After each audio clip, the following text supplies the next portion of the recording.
Hi! Hello everyone, this is Aegon of Astora, and welcome back to my blind playthrough of Elden Ring. This is episode number 34, being recorded on Saturday the 18th of March, 2023. I hope you're all having a fantastic day whenever it is you find yourself watching this.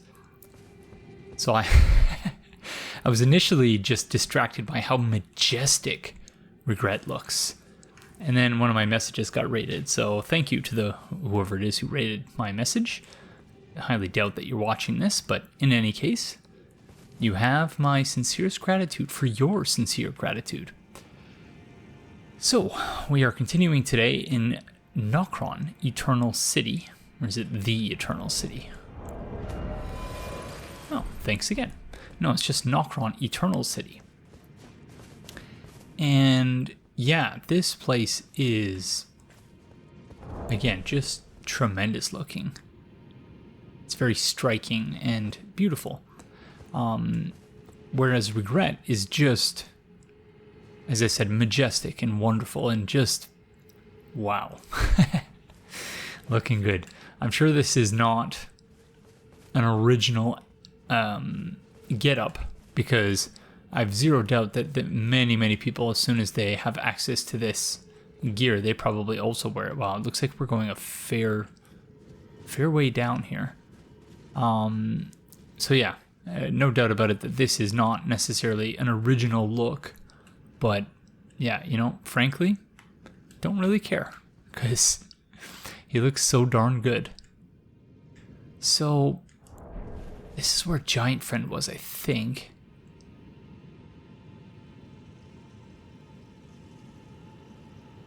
Yeah, there is a lot going on here. Cannot call Torrent. So, yeah.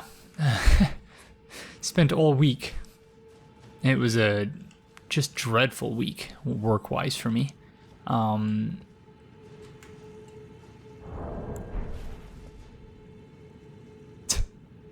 Okay, so the other torches have disappeared. Obviously, when you're this high up, it reverts to a lower detailed version of the area that you see. Although, did we miss that area under there? There's a little sort of, it looks like there's an item perhaps down there under the stairs in the, gosh, what was that place called? Where we fought the boss, who looked just like,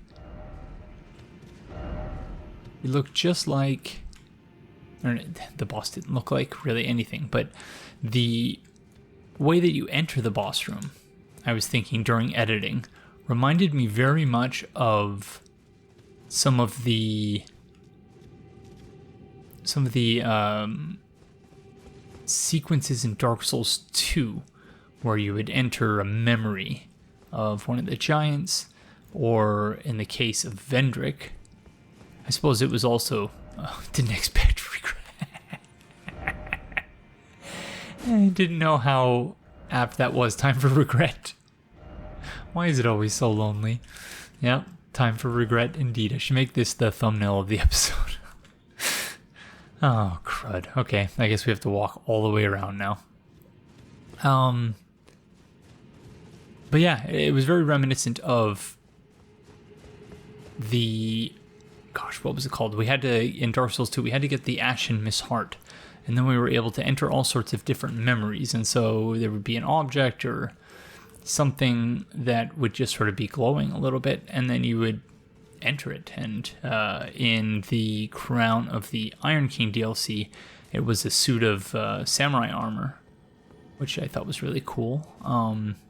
There were also the giant memories, so you were basically entering a giant tree.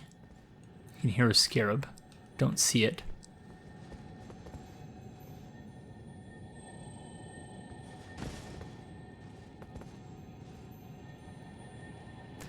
Yeah, so, you know, I'm very glad that we actually went to the river well before proceeding in this particular area, because otherwise I would be looking down there going, gee, I wonder what's down there. How do you get there?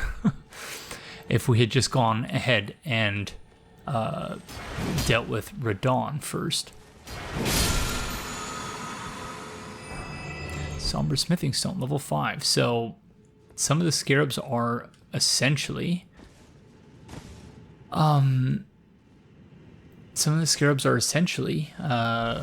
gosh, how am I forgetting what they're called? Crystal lizards. As I mentioned, it was an extraordinarily brutal week at work. I did something like 50 odd hours. No seat ahead, indeed. 55, 56 hours, something like that. Oh, see ya. Yeah, and I am still recovering from it. It's obviously almost Saturday evening at this point. But yeah, barely slept at all this week. And, you know, in my idle time, just sort of spent that time thinking about this area and how just creepy and intriguing the whole area is, especially with this, all the blobby things around, as they're called in Bloodborne. And these things that look almost... they're reminiscent in a way of arch trees.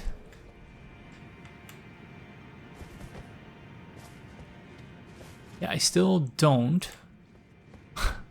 you know, in the previous episode, I referred to this as like the roof. I used the term roof, or maybe the episode prior. And so that's obviously not exactly the right word, because, you know, we use roof to describe the thing above our heads when we're sitting in a building. Oh, that was close. However, you know, I don't...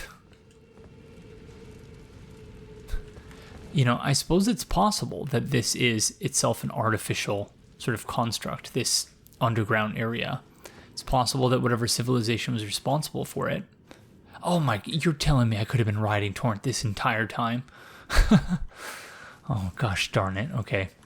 I was thinking something was going to happen there, because I'm like, okay, they're making us do this walk. So, like, there has to be something going on, because we can't call Torrent. I suppose I just assumed you couldn't, because you couldn't over there. But anyways. Dwelling Arrow, thank you.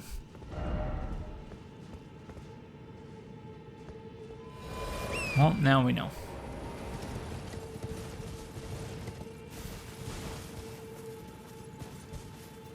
I keep expecting hidden items. What is going on here? What's this friend up to?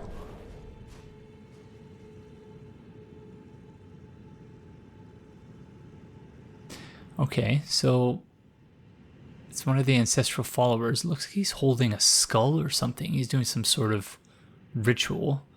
That looks like another one of those things we need to light. Yeah, it looks like there are several of them. Oh. Okay, so yeah, these are not the ghosts anymore. So are the ones that we found in the Siofra River well, I think I called it the Siofra River well again, are the ones we find down there, are they... Oh, this is a ghost friend.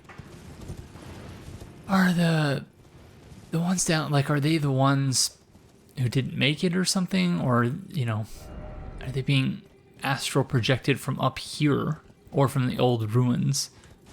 Because, yeah, I find it curious that that's the one place where the ancestral followers are actually just sort of, you know, ghosts. Oh, that was almost really bad. Hi, friend. Ooh, Lord of Blood, your eminence, I beg you, grant me a seat at the table of the dynasty. Long live the Mogwine dynasty. Long live the Mogwine dynasty. Okay, so what's his face? Mr. Rub his hands together with blood on his hands.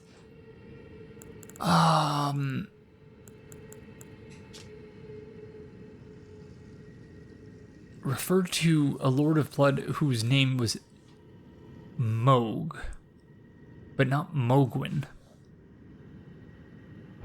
So that's interesting. Oh, White Mass Veray, that's his name. So this person referred to a Mogwin? Mogwin Dynasty. And specifically Lord of Blood. Okay. So, presumably, Mogwin is the name of the dynasty. It's like the name of the family, where Mog is just the name of one member of that ruling dynasty. Okay, so that's interesting. So we can hop down here. There's an item down there. I think we'll start by doing that maybe, or should we? We should probably look for a site of grace first. Oh, crud.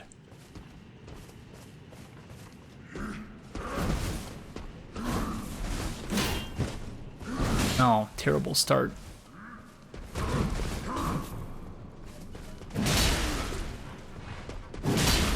Oh, crud. Yeah, not a good start. The combat for this episode.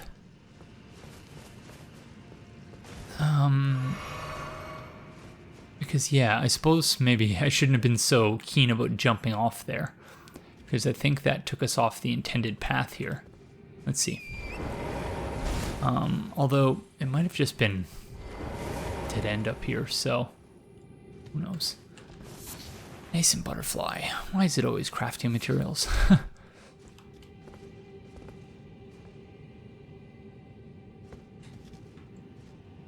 Yeah, only problem is I don't actually see a site of grace here, so maybe there isn't one.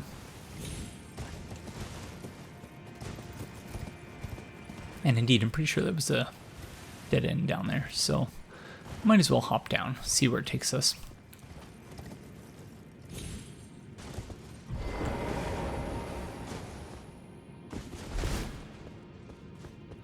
Is this person Mog, Lord of Blood? It's part of the Lord of Blood dynasty, Mogwin. Unless Mogwin's like the full name, like Joe and Joseph kind of thing. Okay, so we can continue descending there. Does look like there's an item over here, though. Oh, gosh darn it. It's so slippery.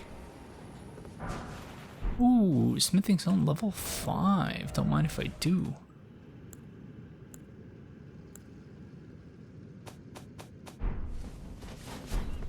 Although we still... Now we're in need of level 6 smithing stones, I believe, because our weapon, yeah, we're at plus 16, so... although how many of those do I have? Okay, I just have one. I think we need another 4 or 5 in order to be able to upgrade our weapon one more time.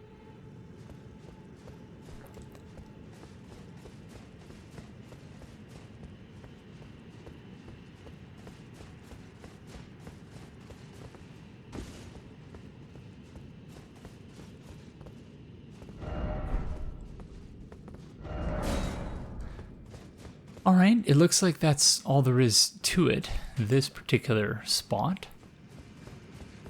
Which, you know, I suppose smithing stone level 5, that's quite good. So,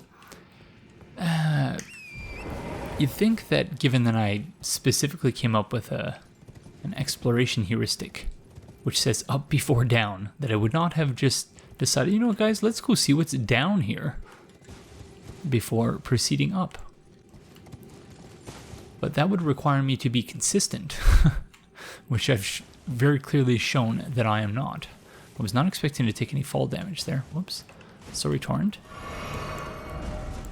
What can I give you? I've never actually given Torrent one of these. Robo Raisin. Aw, that's sweet.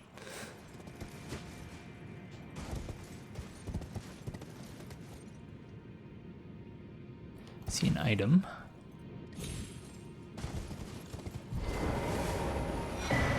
Clarifying Horn Charm +1. So it looks like the item description is the same. Interestingly, the image for the item is actually different.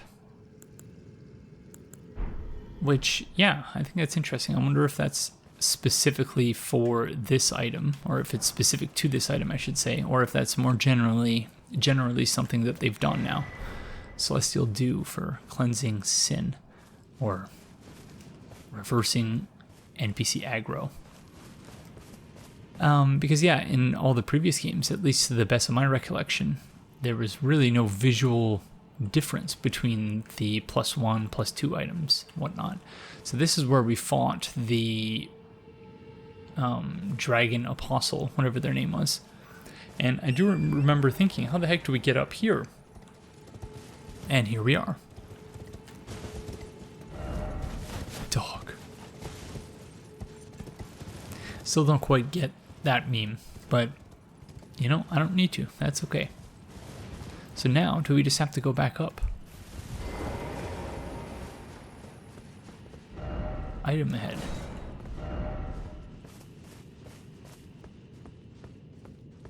Okie dokie.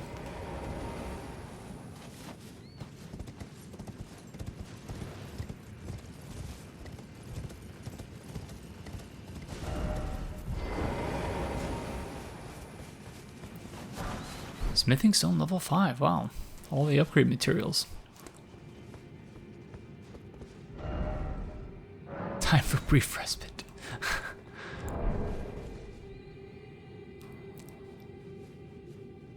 Getting closer and closer to that place, but it's still so far away at the same time.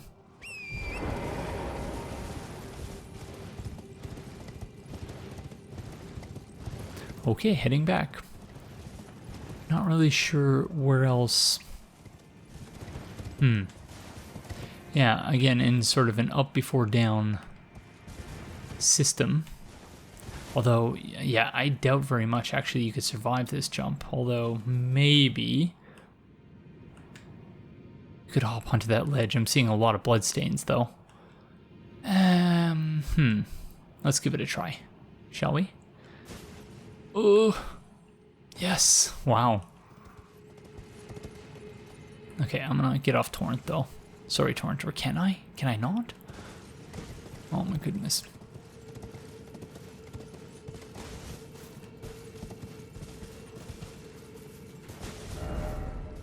Could this be a hole?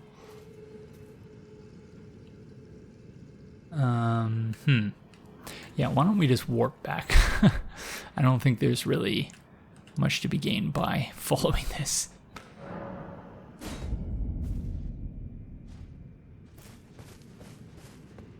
Okie dokie, let's try this again. This time, use Torrent from the start.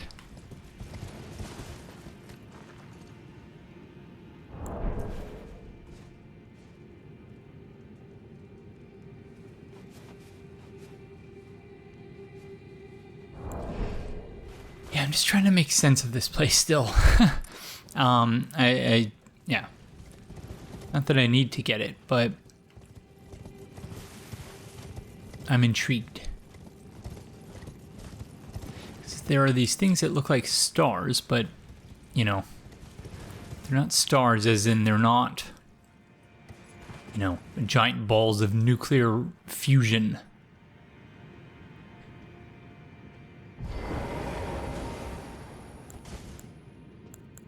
I suppose there are many different ways of understanding stars. Certainly, that's what this game has suggested up until this point. So let's see. Do we light these? I think we do. Yes, we do. So then, is that going to light more flames on the bridge here?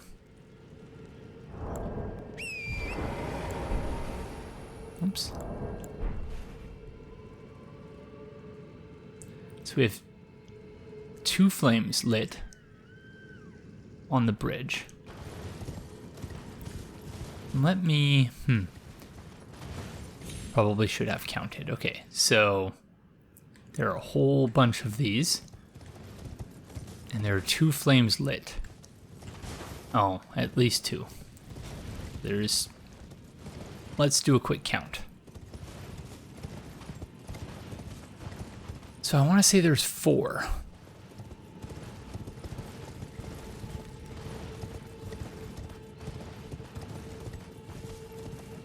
So indeed, 4.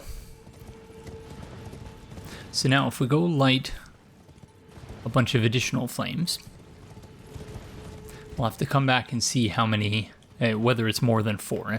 And if it is, then we have something similar going on here to what happened in the Hollow Horn grounds. Cool.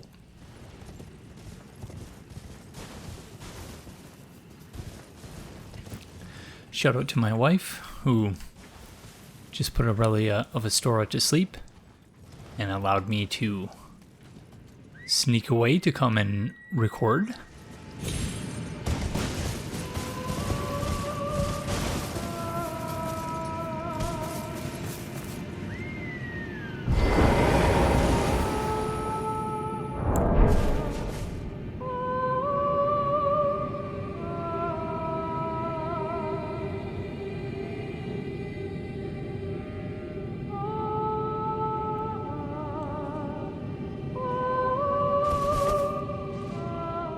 Is that this person singing?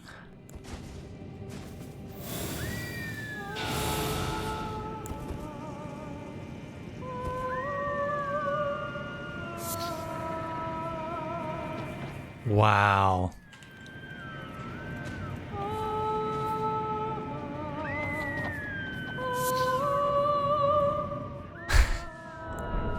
Okay, in the previous episode, it was the episode prior, actually, when we came across that friend playing the instrument, the the merchant. What was their name? Abandoned merchant. I was like, oh, maybe we should put them in the credits sequence, mix it up a little bit. But then ultimately I decided against it because even though, it was cool finding another one of those friends playing that instrument, it wasn't visually compelling in the same way that the previous merchant was, who we found playing an instrument. This, on the other hand, is quite visually compelling. In addition to being tremendous from an audio perspective. Let's see with the music off what it sounds like.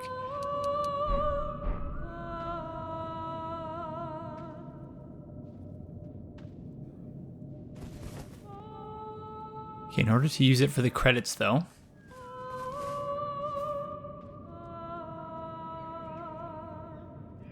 we'll need to find a good angle. So yeah, this is the type of stuff you don't usually see me doing on camera. And I love, with all the sounds of the wildlife around us, it's just amazing. I love this area. It's so cool. So yeah, usually something like this. This might even actually be the thumbnail. I need to figure that out.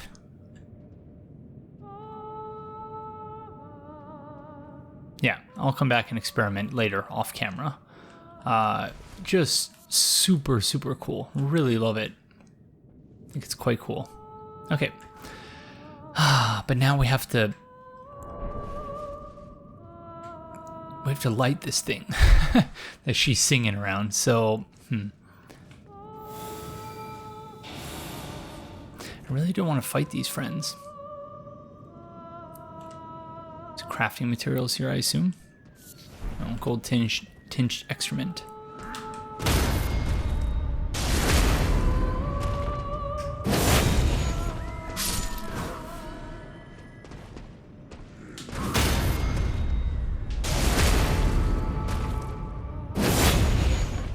Yeah, the timing on that was actually quite generous. I don't think I should have... Oh, Great Horn Hammer.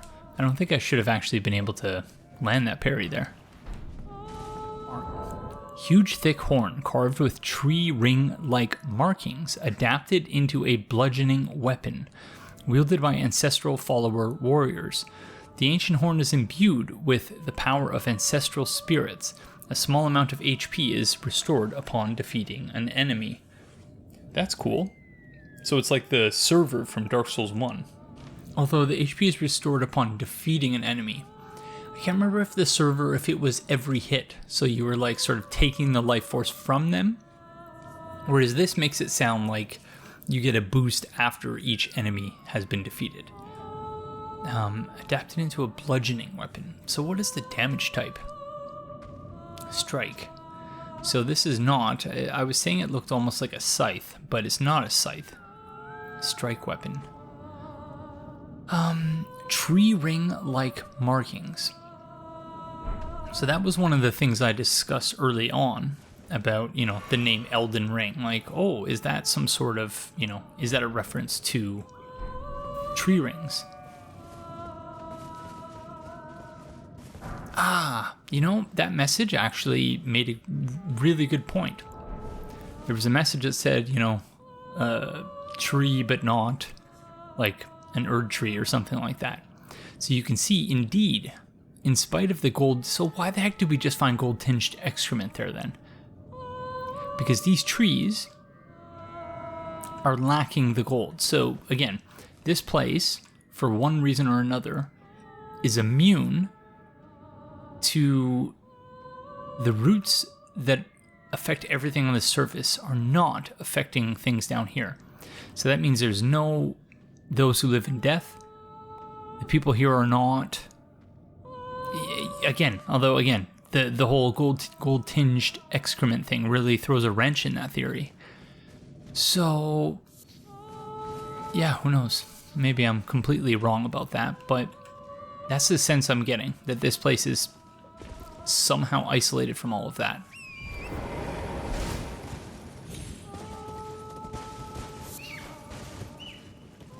What's happening here, friends?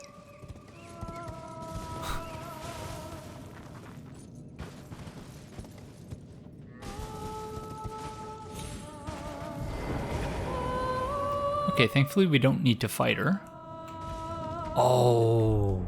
Okay, the flames are lighting here, actually.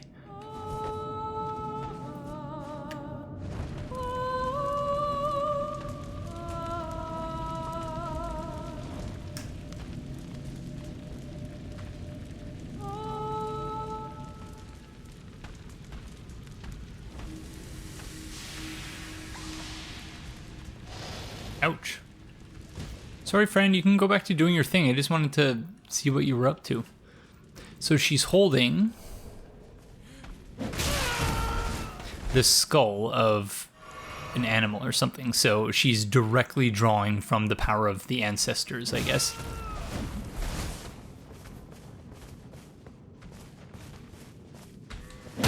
And you can even see it with her horns. They're glowing. Sorry, friend.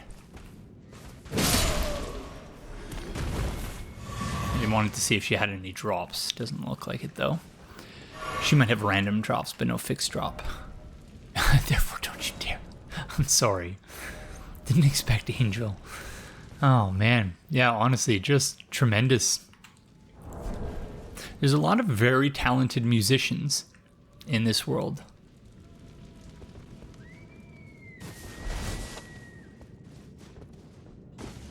Oh, gosh darn it. So yeah, so this is another area that's just like the Siofra River well.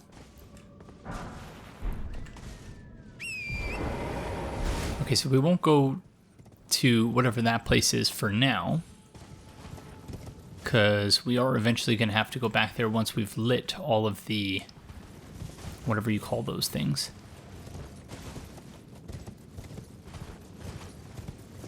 I'm just going in circles. Oh, you know, I think I've thought about this, and I know I talked about this in an earlier episode. What do I have music set to? It's 3, I think, yeah. I think I prefer there being no music until, you know, you're at a point where the music becomes necessary, or like, I guess it's a similar sort of tension that I talked about in relation to, you know, the number of enemies you have in an area. That if you just have a ton of enemies, the example I used was Scholar of the First Sin, and then in Scholar of the First Sin, oh, did he just aggro all of them? Ouch. In Scholar of the First Sin, you just have a ton of enemies, which kind of undermines the significance of any one encounter. Oh, the horns really, I don't know if those can be parried. I assume they can. Oh, nice delayed attack.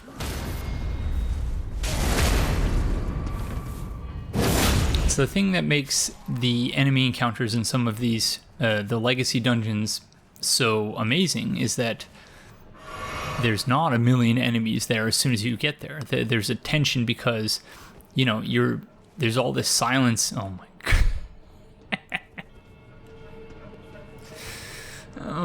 I just have to get in a position. Oh, as soon as I get in a position. Oh, okay, there we go. I didn't like the way the tree was angled.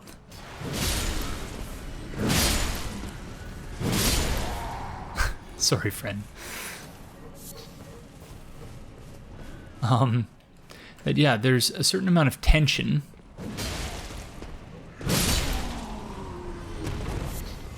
when you think you should be running into enemies, but you don't see any, and then suddenly they're there, and you're, you know, the tension increases the significance of, you know, makes the encounter more significant, or at least if you build the tension correctly. Or you do a good job, because there's no necessarily correct or incorrect way of building tension, but if you do a good job building the tension. And I think the same is true of the music, in the sense that, you know, you have music in an area to sort of set a tone for the area. Oh, so this is just a different Hallowhorn Grounds, okay. So you have the music in the area to set the tone. But that friend just fell off. You know, I do wonder,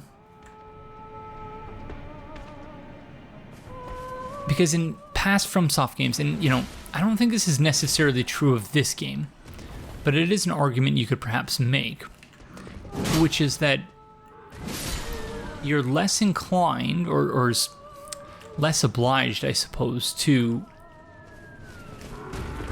create tone, you know, set the tone of an area through environmental design, if you can just make the music suit a certain tone.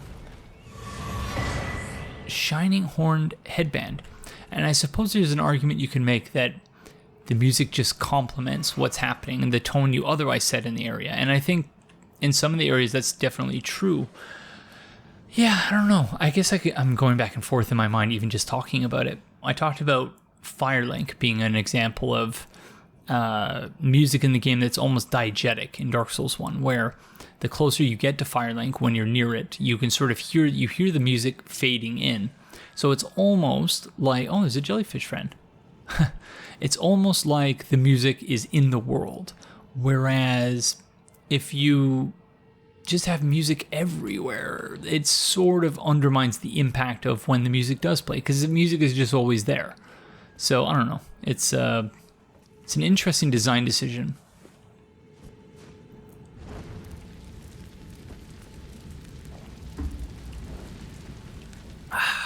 Just having a sip of coffee, because of course this is nap time coffee break.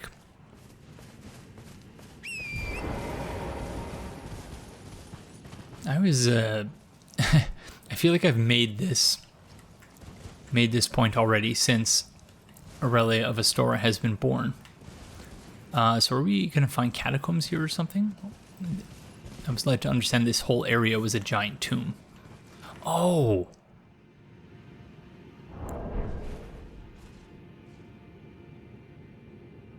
So these are stalactites. Someone in the comments to Bloodborne Let's Talk Lore taught me that if they're coming from the ceiling, they're stalactites, because you would need to hold on tight if you were to try and grab onto them, whereas the ones that come up from the floor are stalagmites. I was thinking that was a root system on the quote-unquote roof of the place. I suppose it could still be a root system, but wow, yeah. And now I've lost my train of thought. Oh yeah, the thing about, oh gosh darn it, there's going to be an item there, isn't there? There is indeed. Coffee. And you know, I spent years in grad school just relying, over-relying really on caffeine. Modded necklace +1. Okay. I'll just finish my story quick. At one point in grad school, I was having, I don't know, 2 Red Bulls a day, maybe 2 coffees, 3 Red Bulls sometimes. Just way too much caffeine. It was not healthy. And then right before Aurelia of Astora was born, maybe for the year before she was born, I went down to basically having 1 coffee a day in the morning, and that was it. And it's not the case anymore. I'm drinking lots of coffee now. No Red Bull anymore, thankfully, but yeah, lots of coffee. The joys of parenthood, I guess. And of course, there are many joys. I say that somewhat sarcastically, but yeah, there are many joys, but the lack of sleep is not one of them. Headband decorated by a pair of shining horns, worn by ancestral follower shamans. Horns with buds that also shine are ideal ceremonial items for ancestral worship. Strengthens ancestral infants. What? Strengthens ancestral infant's head. No idea what that means. Do we want to try it on? I think we do.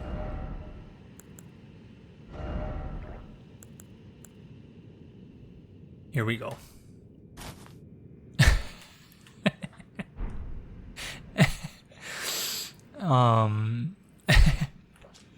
Okay, yeah, I think, it suits him. It really suits him, and it looks good. I think I prefer it to if I were to have to pick between these two, I would pick the shining horned headband, but I think we're going to stick with Radon's red mane helm. But yeah, I appreciate that one all the same. A vividly colored accoutrement, precious to the ancestral followers, greatly raises immunity, robustness, and focus. Said to be a budding horn, the ancestral followers believe that the horns of a long-lived beast continue to bud like antlers over and over again until the beast one day becomes an ancestral spirit. This usage of bud. See, I was thinking that this was in reference to like a plant, and I suppose if you look at the item illustration, you do see something similar that, I guess it's drawing a parallel because the horns are kind of like roots in a way when you look at them like that. I'm looking just to my right, and let me see if I can get a video here. This is going to require me to sync up my video in post. But you can see I have a pothos to my right here. And yeah, it's a similar thing. Just sort of ends on the ground. Don't really have anywhere to put it, that part. But yeah, similar sort of idea in that, like, you don't really have a meaningful sense. I hate on these new iPhones how once you zoom out, it switches lenses and it has that awkward, anyways. Yeah, I think it's a similar sort of idea in that, like, it just sort of, there are all these buds in the sense that it takes on a mind of its own and grows in its own way. And this is similar. You can see here, this horn charm is just a very simple horn, and then it's starting to become more complex. And then this one, there's buds all over the place. And so the more buds you have, it keeps happening until you become an ancestral spirit. So, my pothos to my right is, I don't know if it will become an ancestral spirit, but certainly it's doing a great job. Story about that plant is that I met my now wife just under a month before my birthday. It would have been my 32nd birthday. And yeah, obviously we didn't know each other for that long at that point, so I wasn't expecting her to get me anything for my birthday. And yet she got me something that was even better than, you know, I would have anticipated even if she had purchased something, which was she gave me clippings from a plant. And clippings from 2 plants, in fact. And, you know, at the time I was thinking, oh my gosh, she's totally, this is a test. Like, I have to keep these plants alive. Otherwise, you know, she's going to see it as like our, you know, I can't nurture and keep our relationship going. Talisman ahead. Well, thank you. I've already got it, though. And yeah, there was no test. It was just, it was just here are some plants. Unfortunately, one of the 2 did eventually die, but the other one is this one right here. And it's still in great shape, so... yeah. Old Fang. Okay, so we have an up before down situation here. That looks like it could be a Site of Grace. That is a Scarab. That also looks like it could be a Site of Grace. And there's another Scarab there. Yeah, there's a lot going on here. Hey friends, any ideas? Am I missing anything over here before I proceed?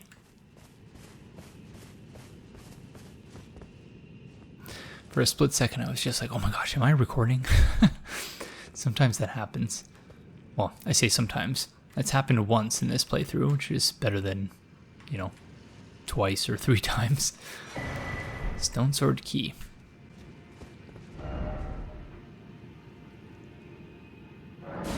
Okay.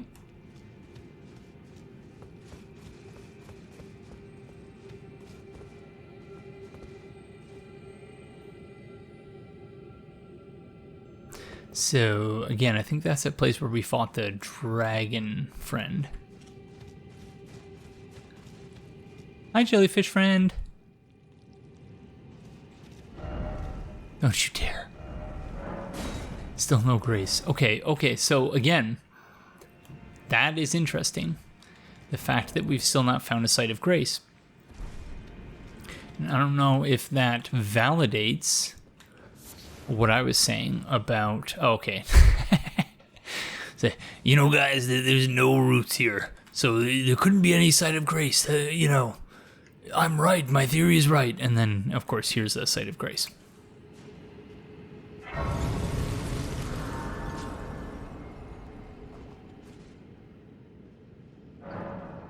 Aqueduct-Facing Cliffs.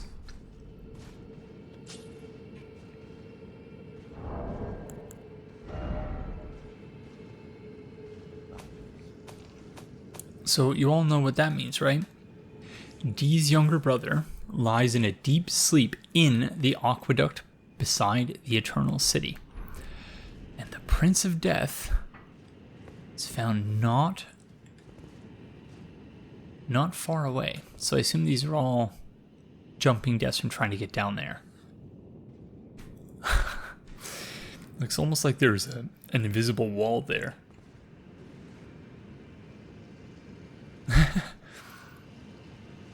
Okay,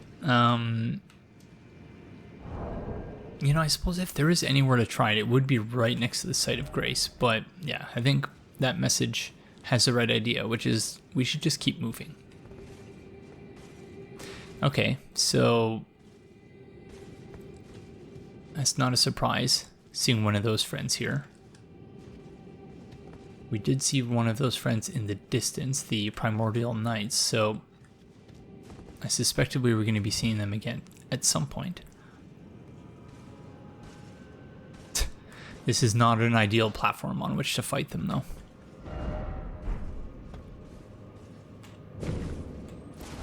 Siofra Aqueduct.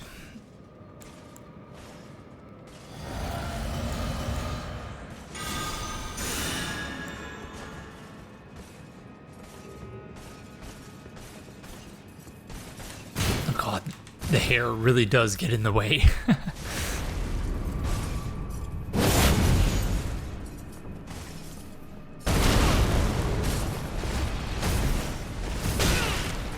Not a good start. Oh, been so long since we fought one of these friends.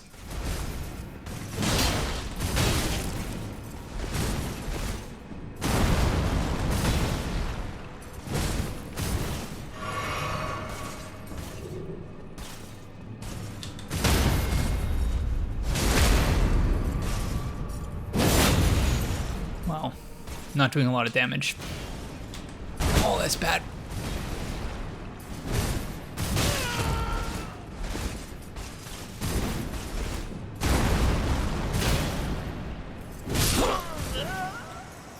Well played, friend.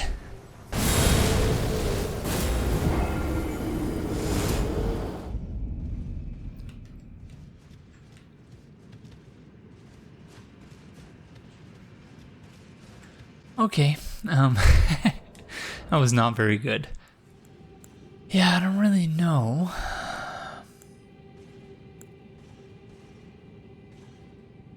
What we should be using. We're not really using our bow. So that talisman is kind of wasted.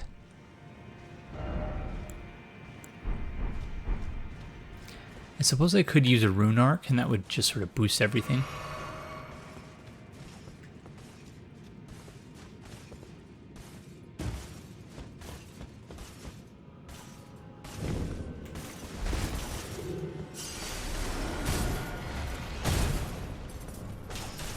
Oh, too early.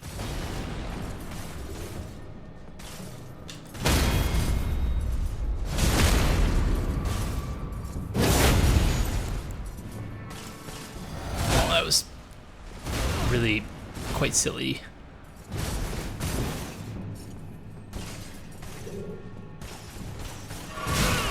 As was that. Way too early.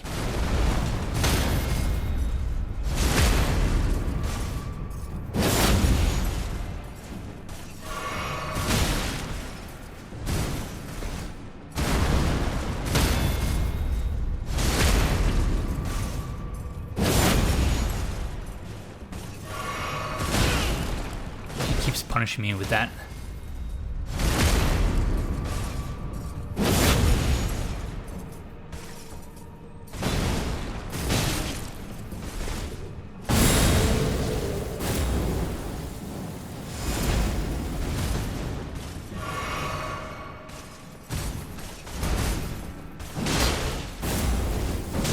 Whoa, okay, that's new.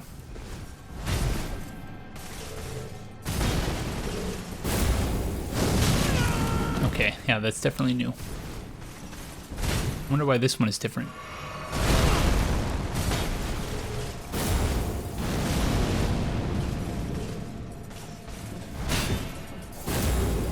Oh, okay.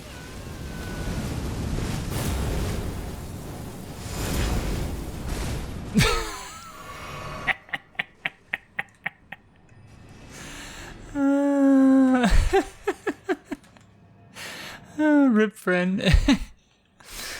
That was good. Good fight. Well done, friend. Crucible Horn Shield. Great shield of red tinged gold carried by Crucible Knights. Features a great horn. An ancient holiness dwells within. The Crucible Horn skewers foes when performing shield bashes. Okay, so is the whole idea of the horn, is that tied together with the idea of the budding? That, you know, the buds grow in unpredictable directions. What are you? That's like a... What are you? Like the messengers from Bloodborne. Very strange, this place. Very strange. Okay.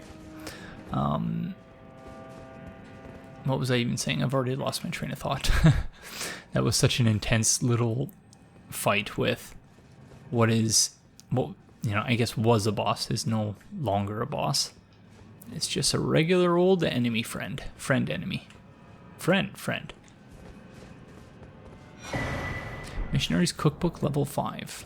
A record of crafting techniques left by a man who, unable to become a finger maiden, instead became a missionary and went forth to spread holy teachings. Acquire the knowledge to craft the following: Sacred Order Pot.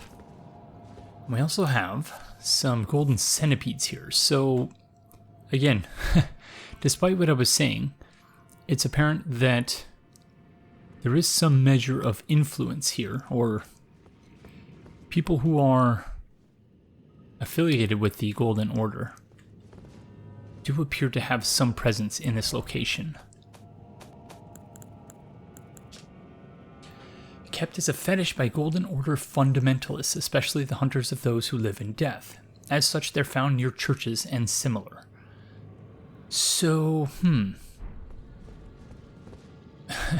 again, that would completely undermine my theory, which is that those who live in death don't exist here. Because there does not appear to be any death root here. We do have some foliage here.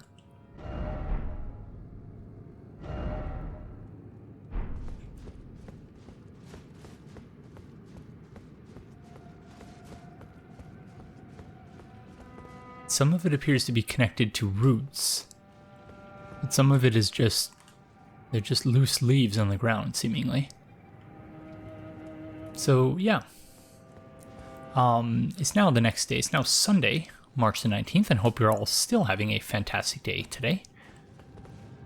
So, it's going to take me a second to get my bearings.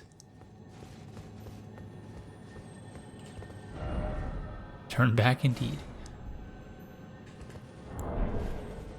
Still don't know who this friend is. Yeah, it looks like it's a new type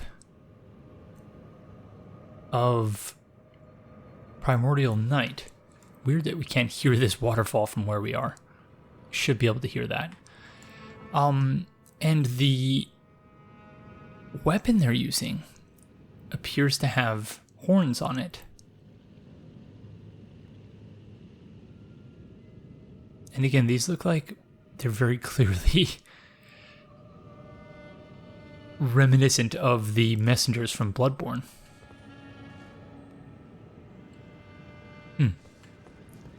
Quite intriguing. Cannot call Torrent here, so this is technically considered a legacy dungeon, I think.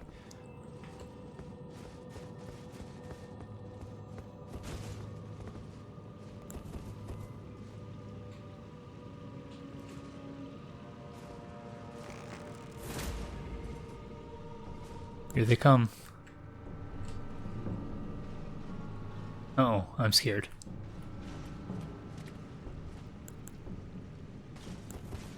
Okay, they're doing a badass slow walk. That's never a good sign.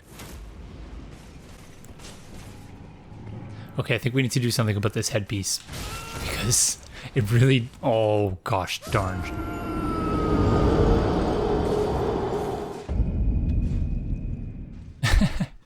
Yep. Okay, yeah, because it makes it very difficult to anticipate when you should be parrying. So we're going to... Okay, yeah, we're going to go with this.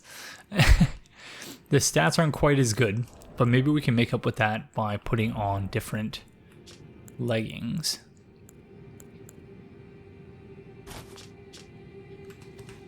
Yeah, that's nice.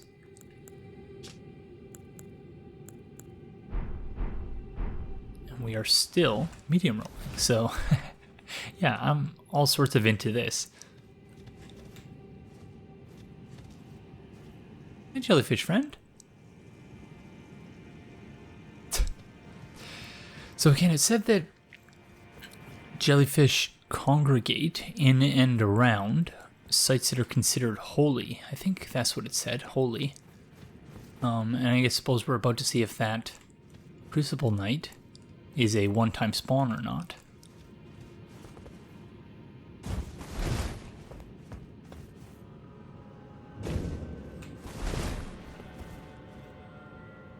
Thank goodness they appear to be, in fact, a one-time spawn.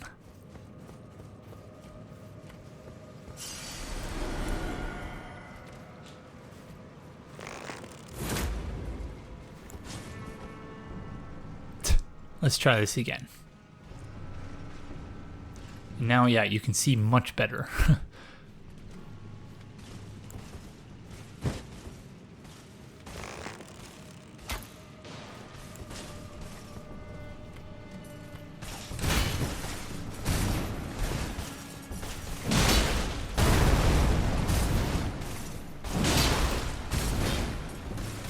I think I can parry this, actually.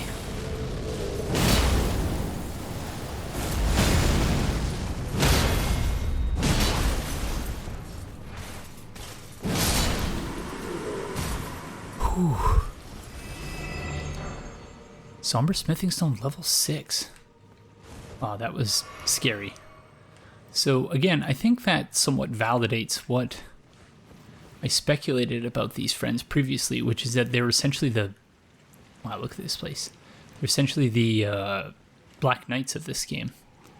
And I say validates only in the sense that the Black Knights all used... The Black Knights used a variety of weapons. And so in this instance, it looks like there's something similar going on. Okay, so those friends... Yeah, here's a live one right here.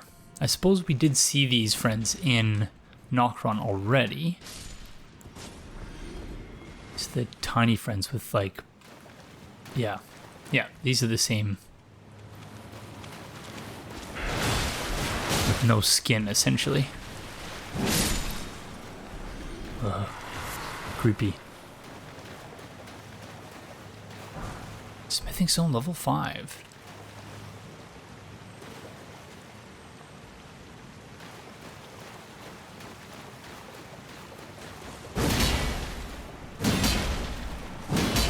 Okay, how many hits until guard break? Wow, okay. That is a very high stability shield.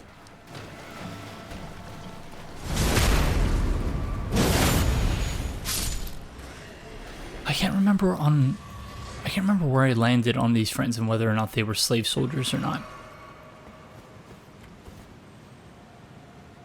I think that was my initial speculation.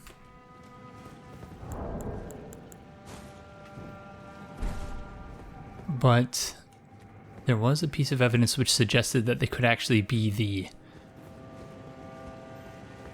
the people from the Lost Civilization, the dynasty.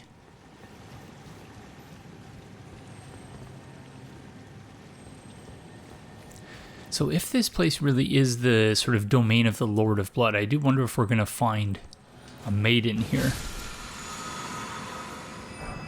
Order healing, in keeping with what What's-His-Face suggested. Oh, gosh darn it, What's-His-Face? What is his name? White Massive Array.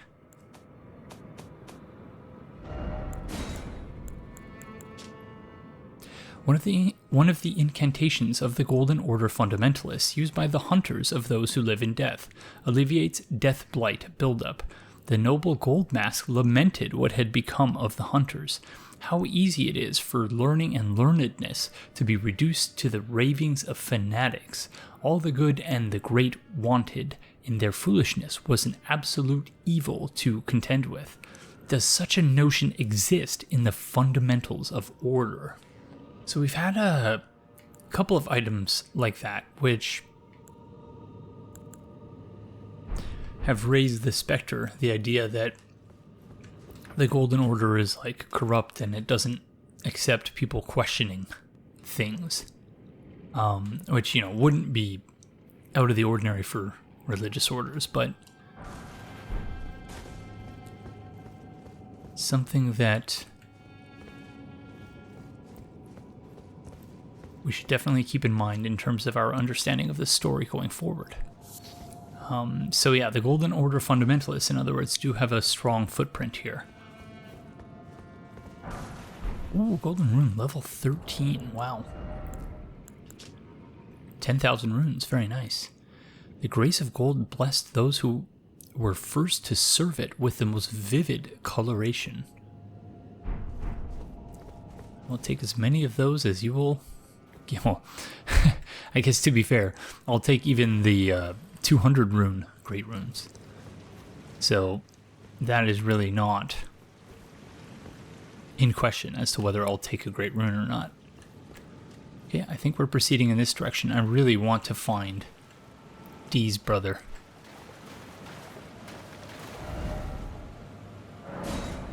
Thank you. Good advice. Don't know what that is. Yeah, one of the slave soldiers, undoubtedly.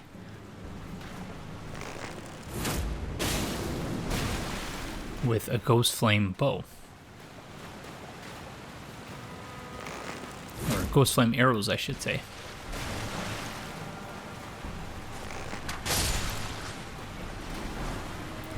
Golden Rune, level 6. Okay, so before we go through there...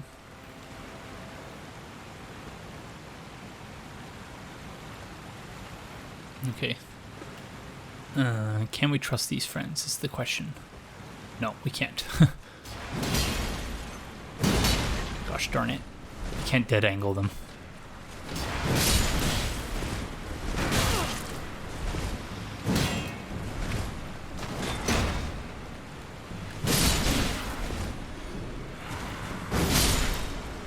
Sorry, friends. Ah, Rune Arc. You know what? Should we use that? Yeah, we got 22. Might as well. Give us a little boost to our stats. Oh, hi, friends. Don't mind me. Just scoping out this new area. It's quite a nice home you all have here. I'm sorry that you don't have any skin. They can't be pleasant whatsoever. I'm seeing a lot of spider webs, which on the one hand can just be a sign that this place has been neglected and, you know, it's been a long time since anyone has been here other than those slave soldier friends. On the other hand, it could be a sign that the boss of the area is a giant spider, which... I don't know if we've seen any spiders in this game thus far. I might be wrong about that. That is one... These are some fancy chandeliers. Although they do appear a little bit disheveled at the same time.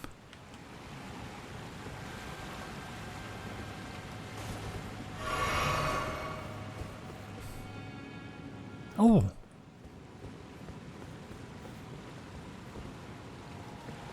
Hello. Oh!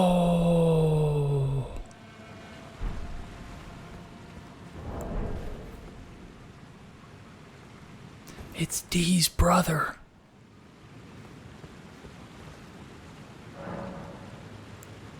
Hello. Yes, here, I have this for you, friend.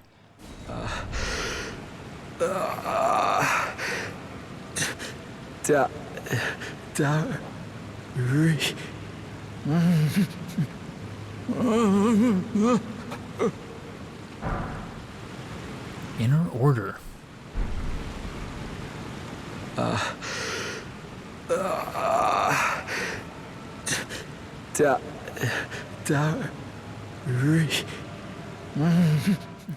Okay, let's try rezoning.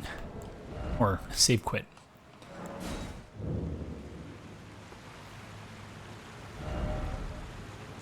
For armor and then friend ahead. Okay, so I wonder if that means he's going to show up at the Roundtable Hold. Because, yeah, he's not here anymore. Cool. Is this a boss? Oh, it has to be. Oh, Dee, Beholder of Death.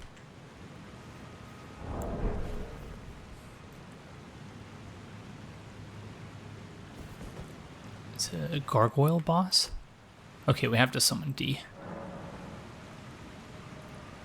Dee or not Dee? I'm very confused. If only I had a samurai.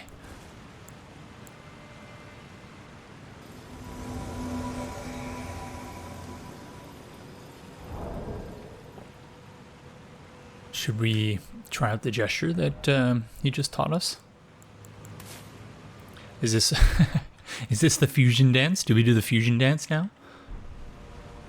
Oh my gosh, it is the fusion dance. Okay. So oh no, wrong way. Okay. Okay, D, you ready? No? Oh, gosh darn it. Okay, for those of you who are not aware, in Dragon Ball Z, I think in the Boo Saga, they learn a fusion dance. And it's basically this, where they do it in sync with one another. You know, I guess it's not just one hand that touches the other. The left arm is sort of over the head. And yeah. So, is that what's going on with D and his brother? They did the fusion dance, and then, you know, they ended up in the armor together. Yeah, I'm not sure. Okay. That's got to be the boss there, right? It has to be.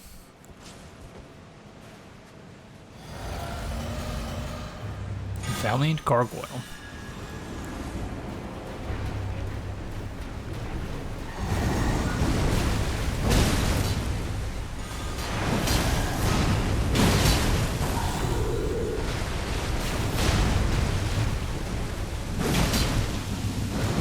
Poison. There's the poison. Whoa. It's also got the Storm Ruler.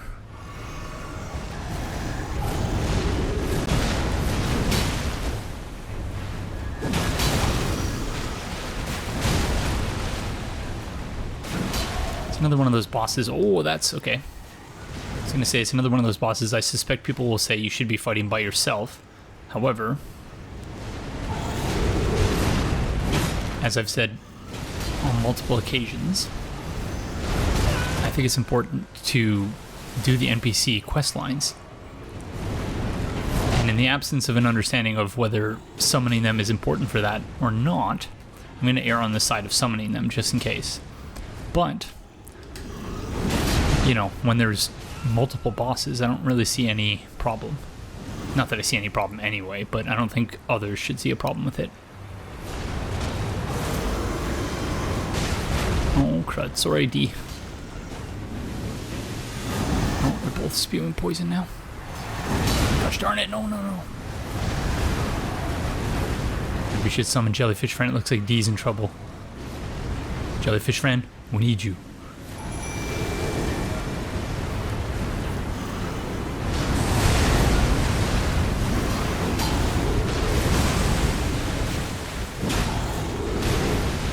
Maybe I should focus on the one that's already in trouble. Oh, crud. That's bad. Oh.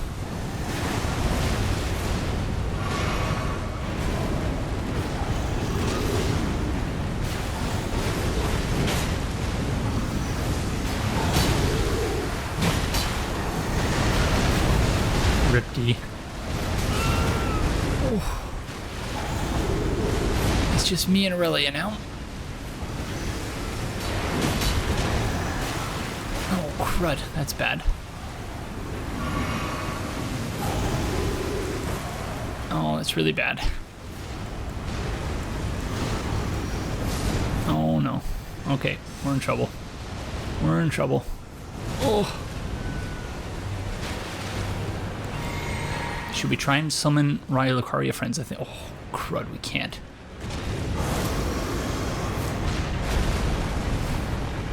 Okay, it's all up to us now.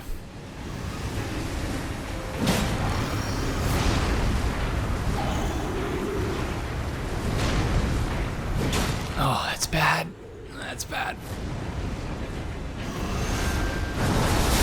Oh, crud. We're dead.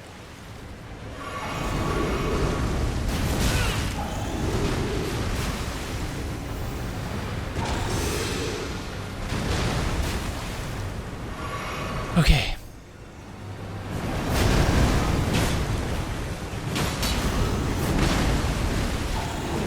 Oh. It's just spamming the R1 there.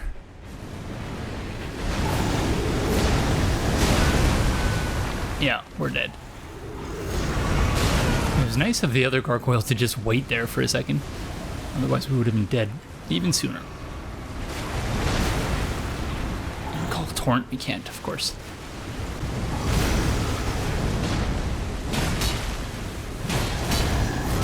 Oh.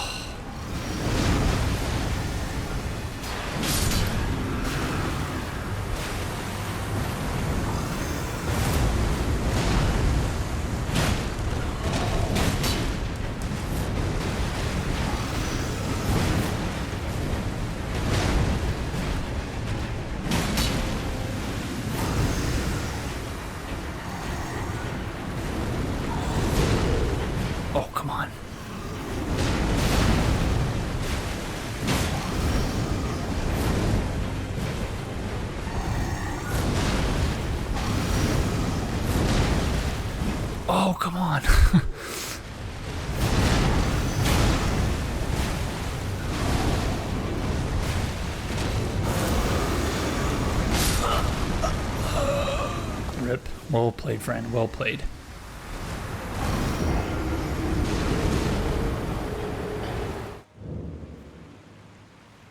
Okay, this is a very interesting boss fight, I gotta say. Yeah, unlike any boss fight that we've had, I think, up to this point in this game. I'm thinking maybe we'll summon the Rhylucaria soldier friends this time. But I think we definitely need to equip some boluses. Give me them boluses, please. I need them.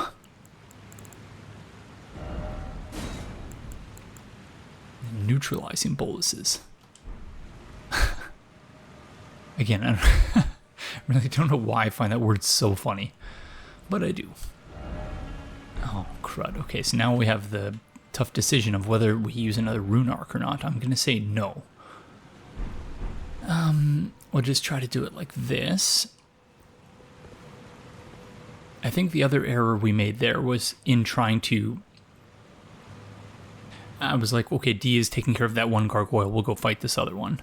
I think we need to just concentrate all of our firepower on one of the gargoyles.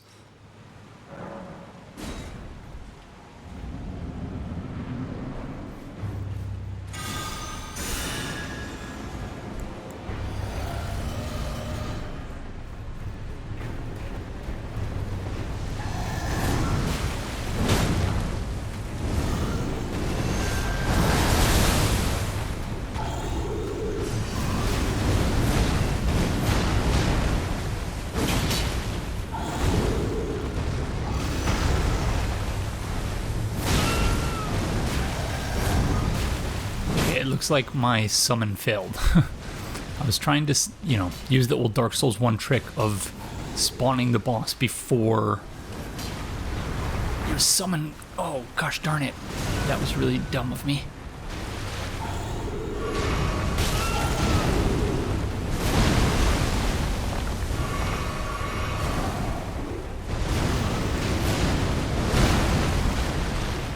Summoning the boss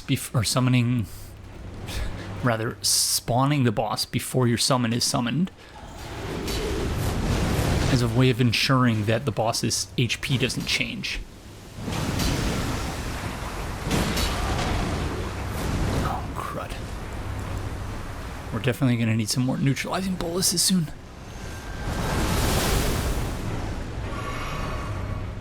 Okay, Rhylucaria soldier friends, I need you.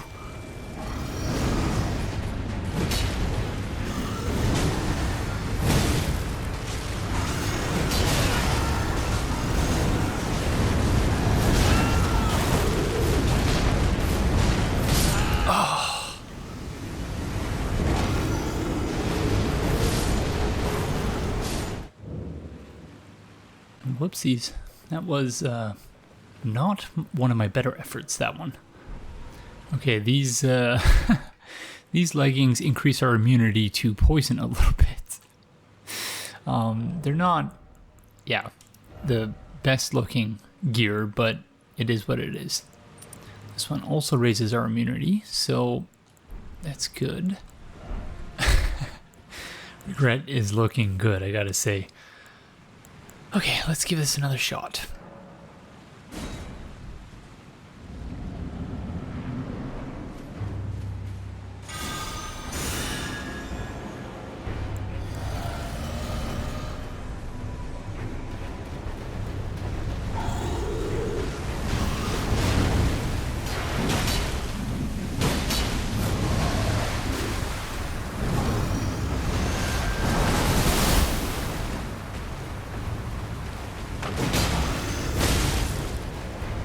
Not quick enough to roll there. Oh, gosh darn it.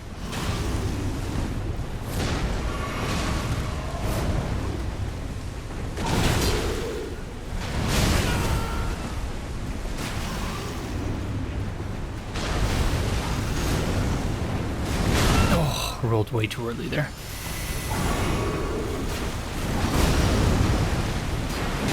I think D buffed us there.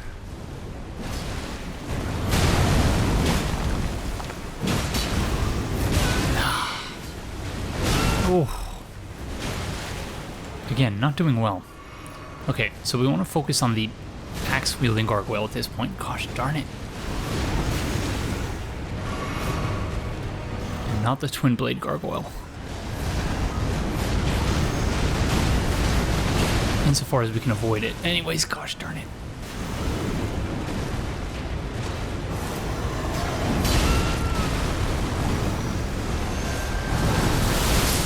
Oh, rolled right into that.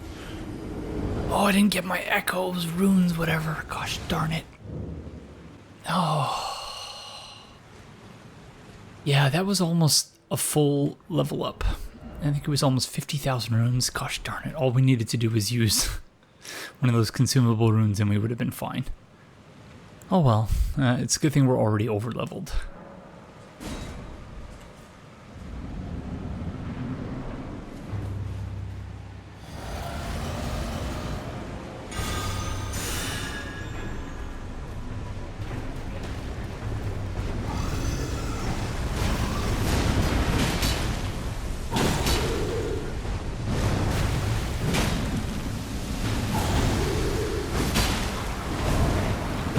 Was really silly of me.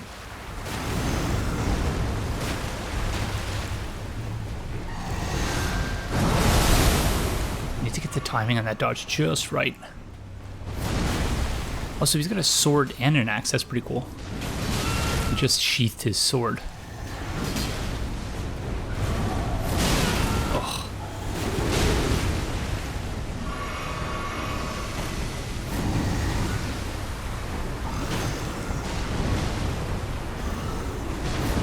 I don't know if it's worth stacking immunity for poison because I feel like you still can't really bear much of it before you're poisoned.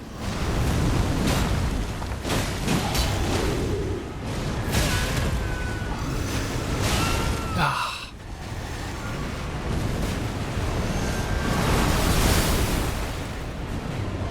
Right, Lucari soldier friends, we need you.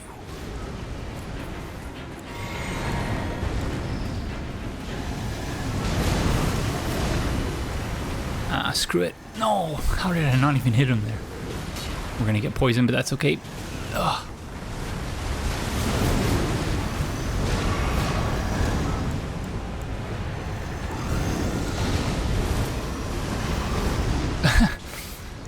He got stuck.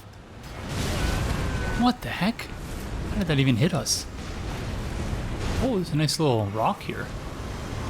We can use that for a little bit of protection.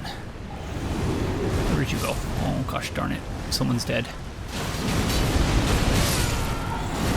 Someone else is dead. It's the Raya Lucari soldiers. Yes! We got one of them, that's good. We just gotta keep D alive.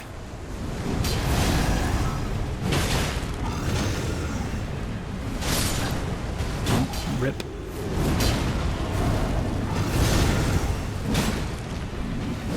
Out of stamina. Dumb. Rip D. Gosh, why does he just stand there?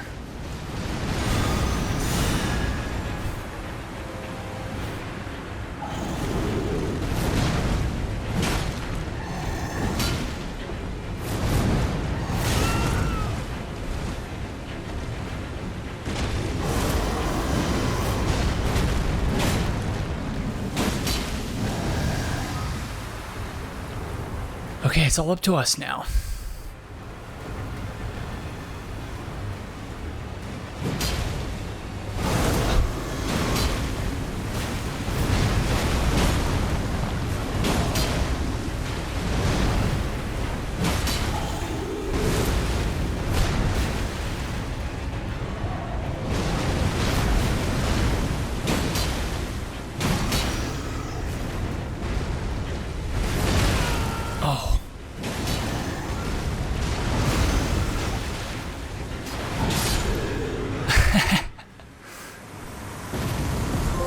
Whew.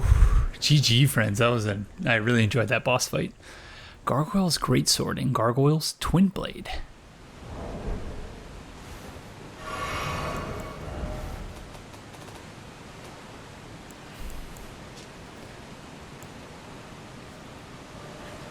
bronze greatsword wielded by Valiant Gargoyles. Just like the wielder, the missing parts have been mended with corpse wax. A patchwork of champions. Okay, that is disgusting. Wow, okay, so this is a different take on grafting and this whole idea of like, yeah, it's dreadful. So the gargoyles themselves were partially corpse wax. Okay. So different take on the kind of like biological, what's the word I'm looking for here? Biological chicanery that's happening, I guess. Wow. Yeah, that's dreadful. Let's pick up our 0 runes.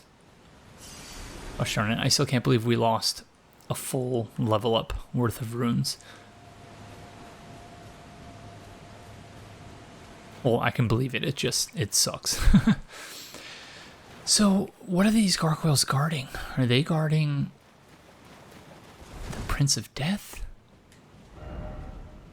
Be wary of stars.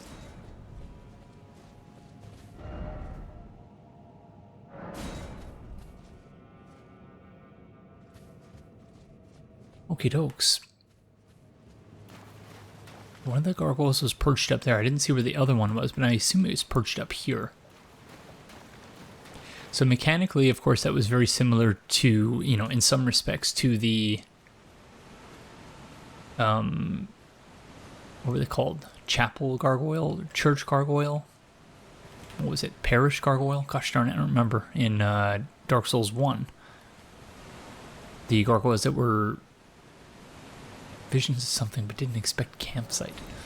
The gargoyles that were guarding the Bell of Awakening in the Undead Parish in Dark Souls 1.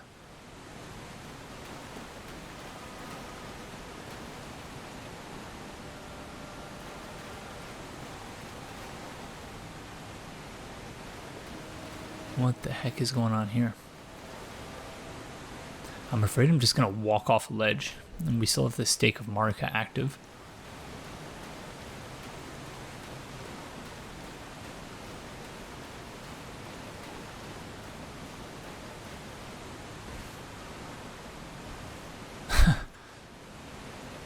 See messages up here.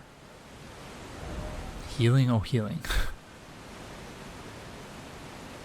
Oh, in other words, this is a spot where people go to heal, where they may be a bit safe, or at least safer from the gargoyles.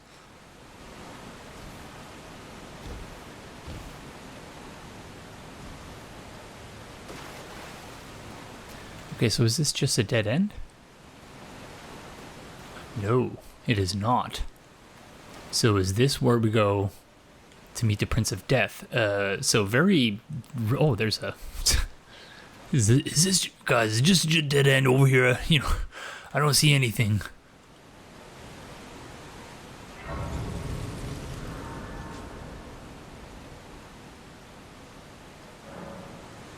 Great Waterfall Basin.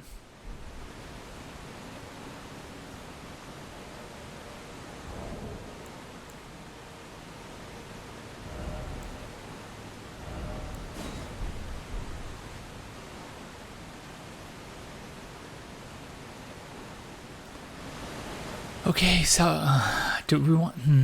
Yeah, maybe we'll go back to the site of grace, the Roundtable Hold, and see if D is there.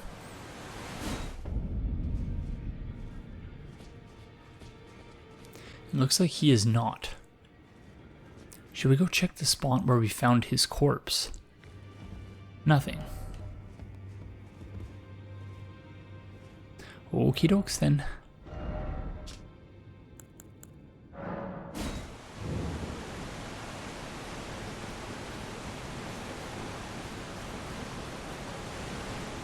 Maybe we should address our gear first before we go any farther. Question is, what will put us into heavy rolling? I guess we could just use the raise equipment load talisman, which is this one.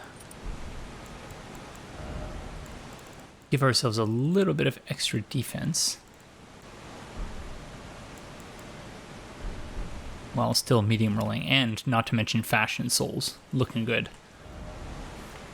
Okay, it looks almost like the Guidance of Grace is pointing in that direction. Except, usually you see that on the map. You don't actually see that here. So, I don't know what that's about.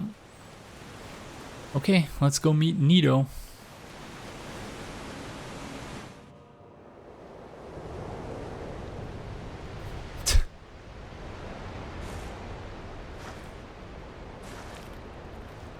Only in the Souls games is it a good idea to get into a coffin that you just see in some random place and then just sit there while it gets closed on top of you. Oh my goodness. Okay, so it's inscribed with many runes, seemingly. Oh my gosh. No, it's not runes, it's a script, I guess. Alright. Well, see you later. It's like Bill and Ted's Bogus Adventure. The Coffin Edition.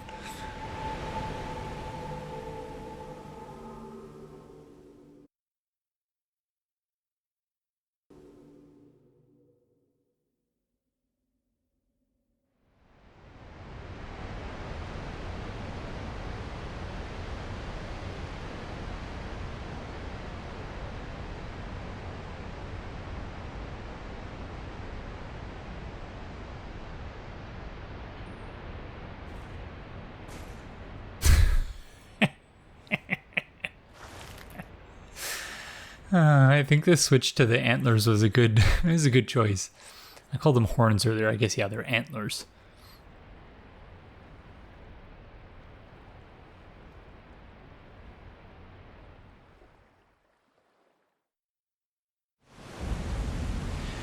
Deeproot depths. Oh. We're under the Erd tree.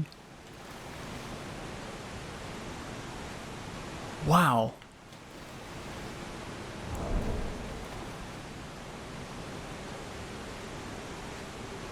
Okay, so maybe my theory about the Prince of Death may have actually been not inaccurate.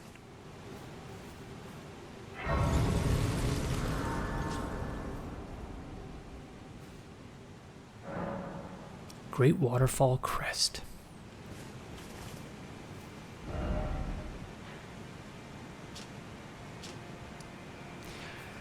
So we're still underground. The question is, though, do we want to proceed here? Because my worry is that we might be getting into late game stuff here. And I do want to...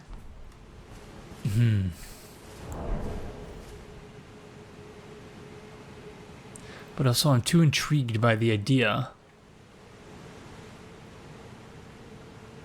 that we're under the Erd tree here. We can call Torrent. And by the idea that we might be able to actually confirm my whole theory about the Prince of Death. Probably do not want to go down there.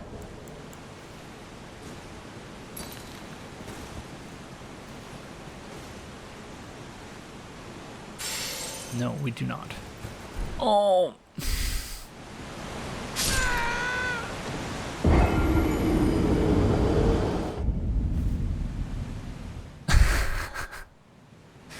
You see, this is what I mean when I talk about Torrent being just mega slippery. Granted, I was very close to the edge there, but still, I find that frustrating. Interesting that we cannot get back into the coffin. Didn't expect up, indeed.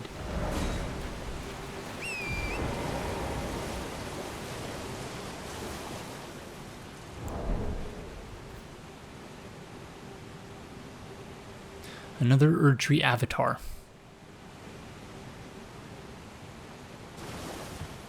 This one, there's something different going on. Oh, crud.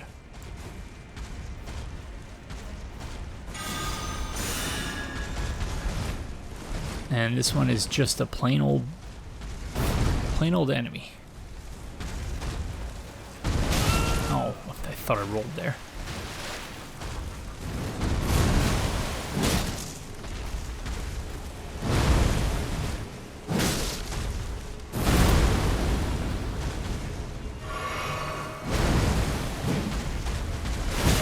Oh, rolled way too early.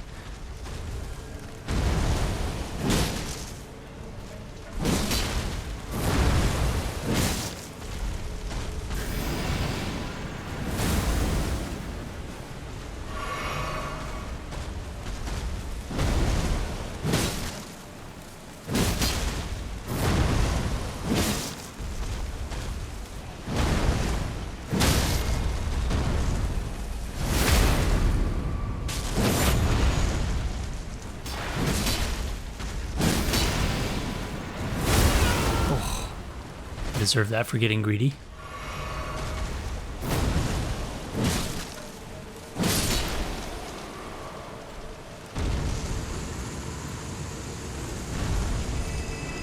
$10,261 Staff of the Avatar.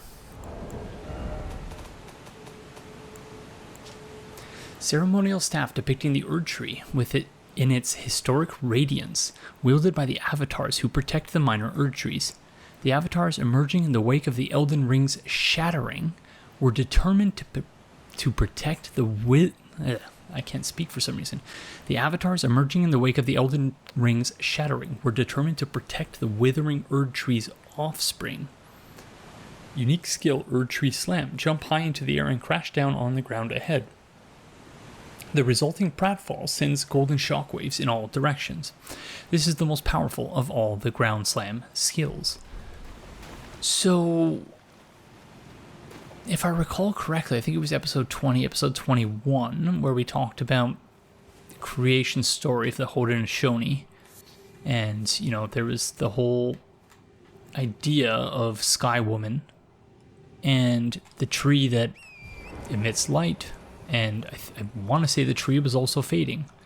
And so, yeah, very eerily reminiscent. Almost to the point of like wondering whether, in fact, the story of this game was in part based on. Oh, there's the giant ants. There are the giant ants. They're here for the revenge. Oh my gosh, they're here for revenge. Oh my gosh, the ants are here for revenge. I'm sorry, I was only a baby. I didn't know. I didn't know what I was doing. Oh, I didn't know.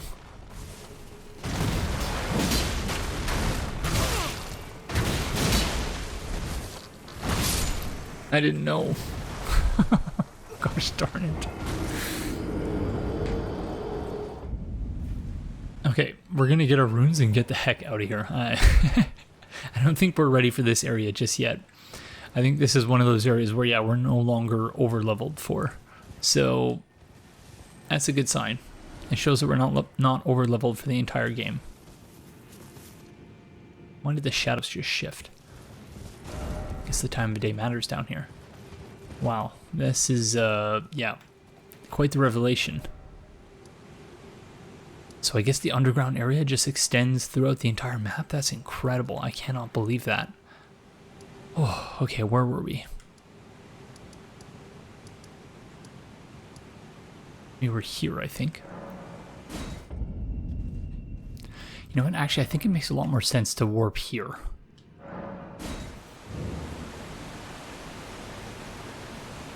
Indeed, because then we can just go backwards.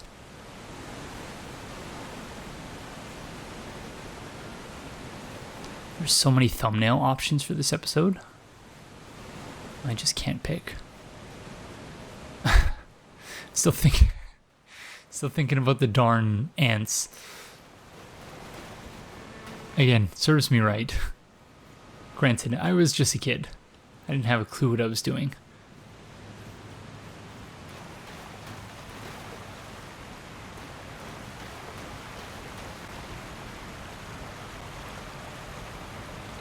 Okay. We've already been down here, I think.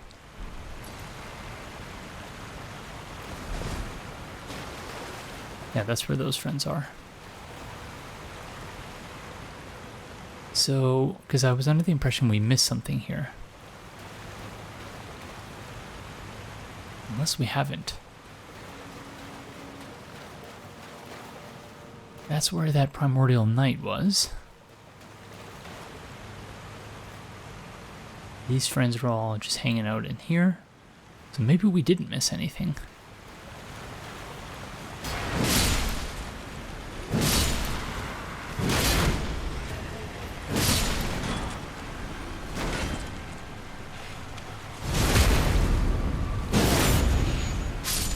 Okay, I was under the impression that we had a fork in the road.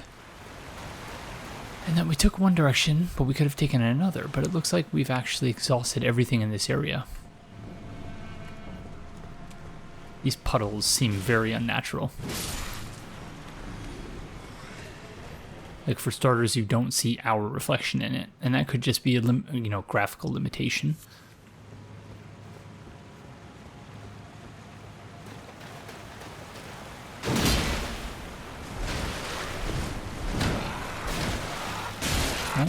Well played, friends. I don't know why I'm even fighting you.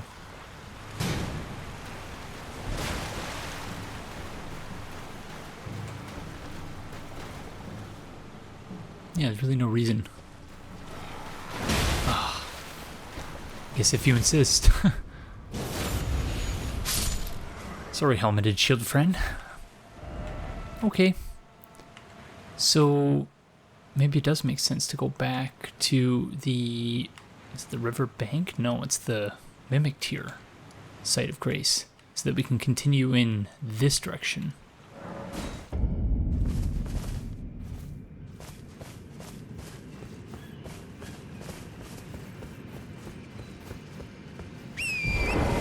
Because, yeah, I'd like to keep it confined to Nokron for now, this episode, I mean. Although, certainly, we are going to have to return. Oh, how did I miss this previously? Oops. Gosh darn it, Torrent. You're so twitchy. Golden Rune level 4, very nice. Yeah, because I'd like to continue exploring this place. Are these those butterflies, the nascent butterflies? Ah. I feel like I saw that before, but didn't actually pick them up. Yeah, even though I am very intrigued by the whole Dee's brother, Prince of Death thing.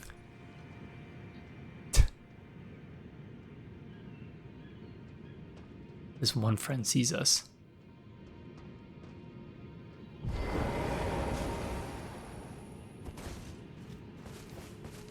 Oh, never mind. I was saying that I was torn about thumbnail options. That's not actually true. Because there's one very obvious thumbnail option, and it's the singing follower.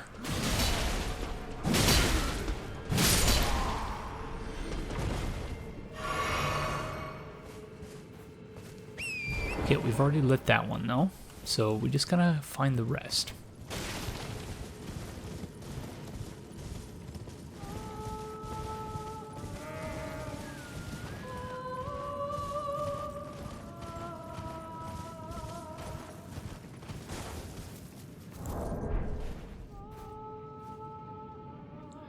Okay, social wolves, and there's another red wolf. Just hanging out. 'Cause why not? That's scary, but also fascinating.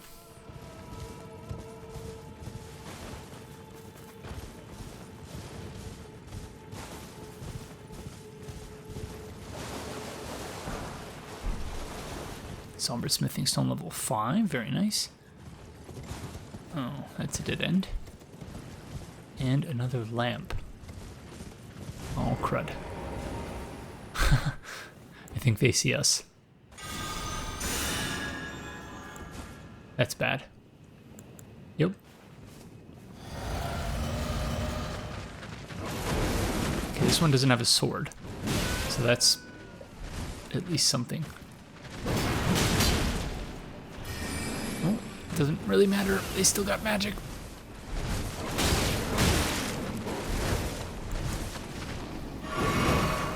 Wow, I got really lucky there.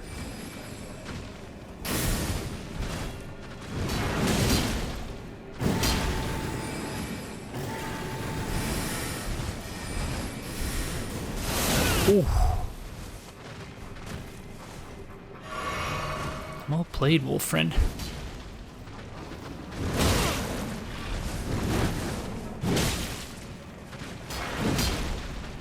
Gosh darn it, slow down for a second. Oh no.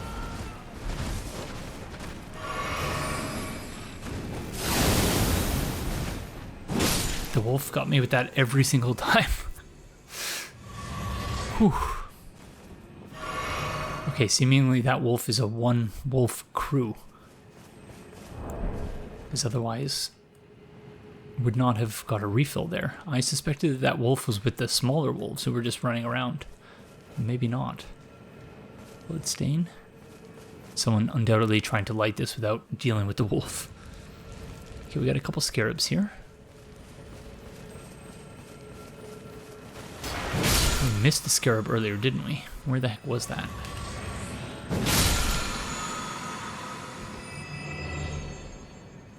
Okay, nothing from either of them? That's weird. Whew. Yeah, you know, the tough thing, I was thinking earlier, you know, I shouldn't be complaining about having a job when I spent the beginning part of this playthrough complaining about not being able to find a job. Now that I have one, I'm complaining about how difficult it is. But, yeah, the tough thing about weeks like the left, and then right, and then left.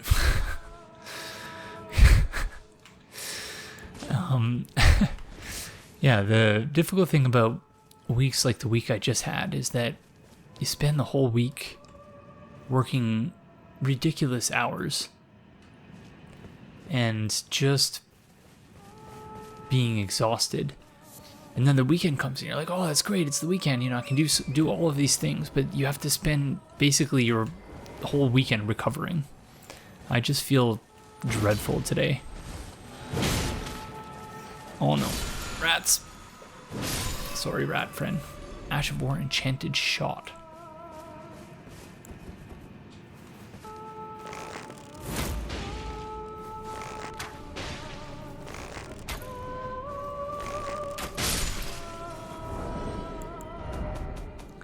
Enchanted Shot, archery skill that enlivens the arrow with spiritual essence. The resulting shot will fly faster than regular shots and change its trajectory to follow the target. So in other words, there are ashes here. So, you know, my understanding was that the ashes were supposed to be from the shattering, and maybe that's not always true. But if it is, that means that down here, this place was not immune to the battles of the shattering.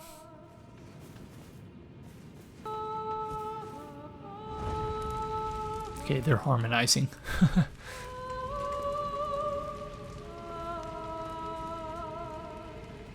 So I wonder, are we gonna lower the water level at some point?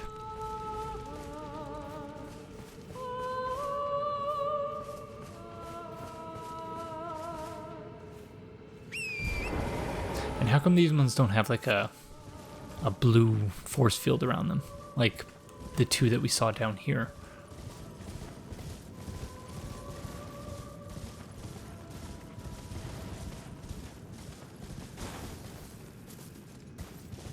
Speaking of blue force fields. Oh, no, it's just a jellyfish friend.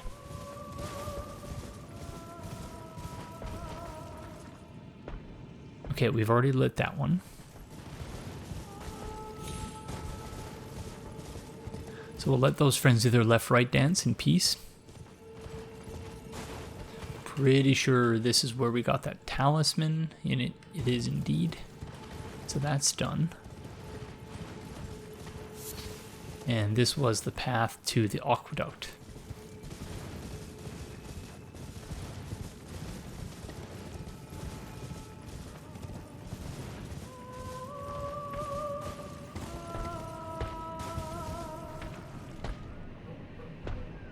Yep, they're doing a little left-right dance.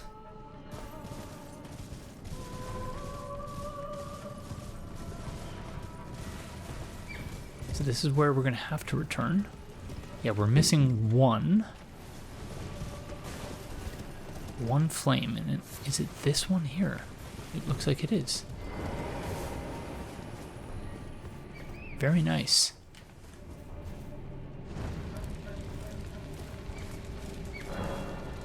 Power gathers somewhere in horned remains. Although, you know, I was correcting myself earlier saying I shouldn't be saying horns when in fact they're antlers, but maybe antlers consist of horns? I'm actually not sure. Used antlers to refer to like the full set of horns, maybe. Or maybe I'm just overthinking the whole thing. There's an item. Kukri. Was this supposed to be a merchant, I wonder? Because we've had a couple spots like that where it looks like it was a merchant who just sort of didn't have anyone coming to bring them runes for a long time and just, yeah, passed away. If so, rip, merchant friend.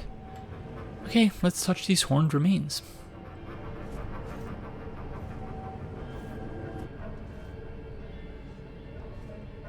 Very interesting. So, different spot. Once again, last time I want to say we were out here somewhere. Maybe here. So, now, you know, I said last time it's probably that we're not in a physical place. However, and maybe we should have sat at the site of grace so that we could replenish our flask of wondrous physic. But, you know, what can you do? I don't think we need the boluses, at least I hope not. Oops. Oh, gosh darn it. I didn't mean to do that.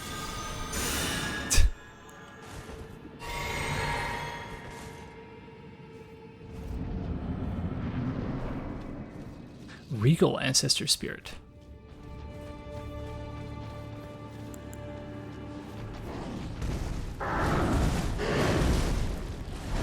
Ooh, nice jumping move there, friend.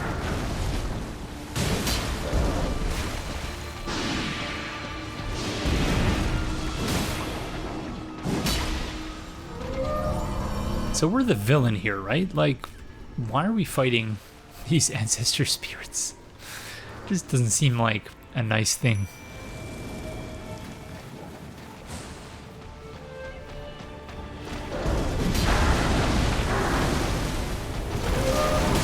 That's an AoE? No?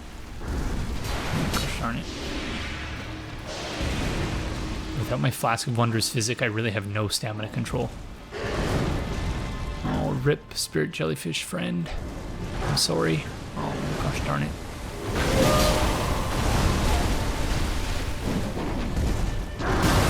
Ouch, well played.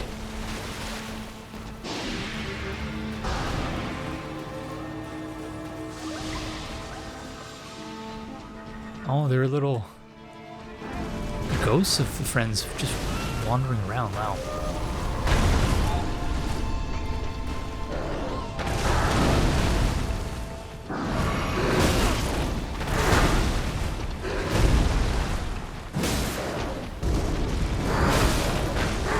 Okay, this is not my best boss fight thus far.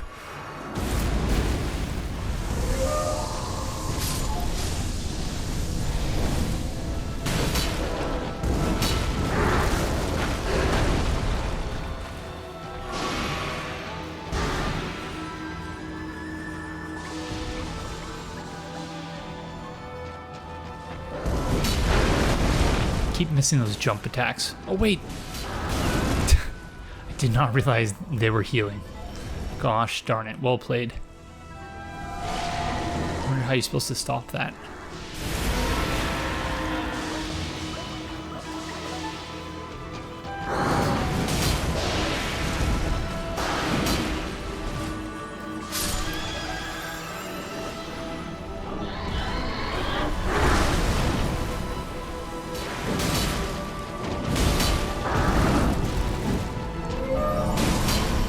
Please don't heal.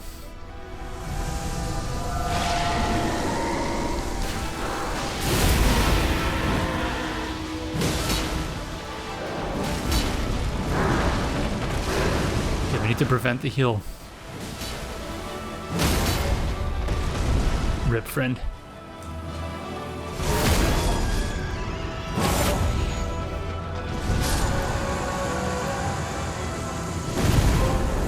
Remembrance of the Regal Ancestor. Okay, so that's the first remembrance we've got of someone who wasn't a shard bearer. Very interesting. Remembrance of the Regal Ancestor Spirit hewn into the Erd Tree. The power of its namesake can be unlocked by the Finger Reader. Alternatively, it can be used to gain a great bounty of runes. Ancestral spirits exist as a phenomenon beyond the purview of the Erd Tree. Life sprouts from death, as it does from birth. Such is the way of living. Indeed. So life sprouts from death in the sense that, you know, the materials from our biological bodies, when they decompose and they're returned to the earth in various, you know, I don't know, I can't provide any specific examples, but I guess one specific example would be something like oil. The remains of long dead creatures become oil over time, you know, tens of thousands of years. I don't know if that's a good example, but yeah, rip to all these little friends. I'm sorry. I don't know what the significance of them is, because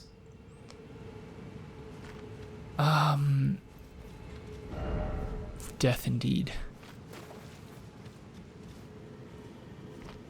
This is supposed to make you think twice about killing all of the open world friends, which, yeah, fair enough.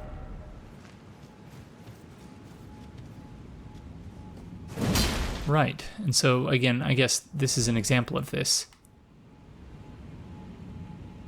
You have the bones from an animal here, and then out of these bones are growing some sort of fungus. So fair enough. Might as well warp back.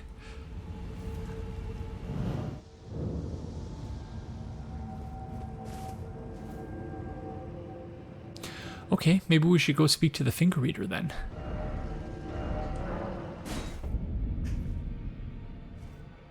We should also maybe level up.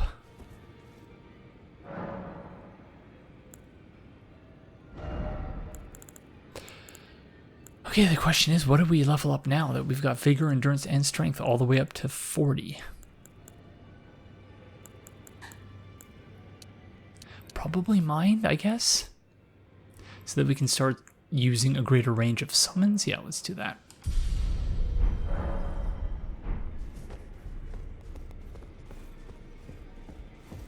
Oh.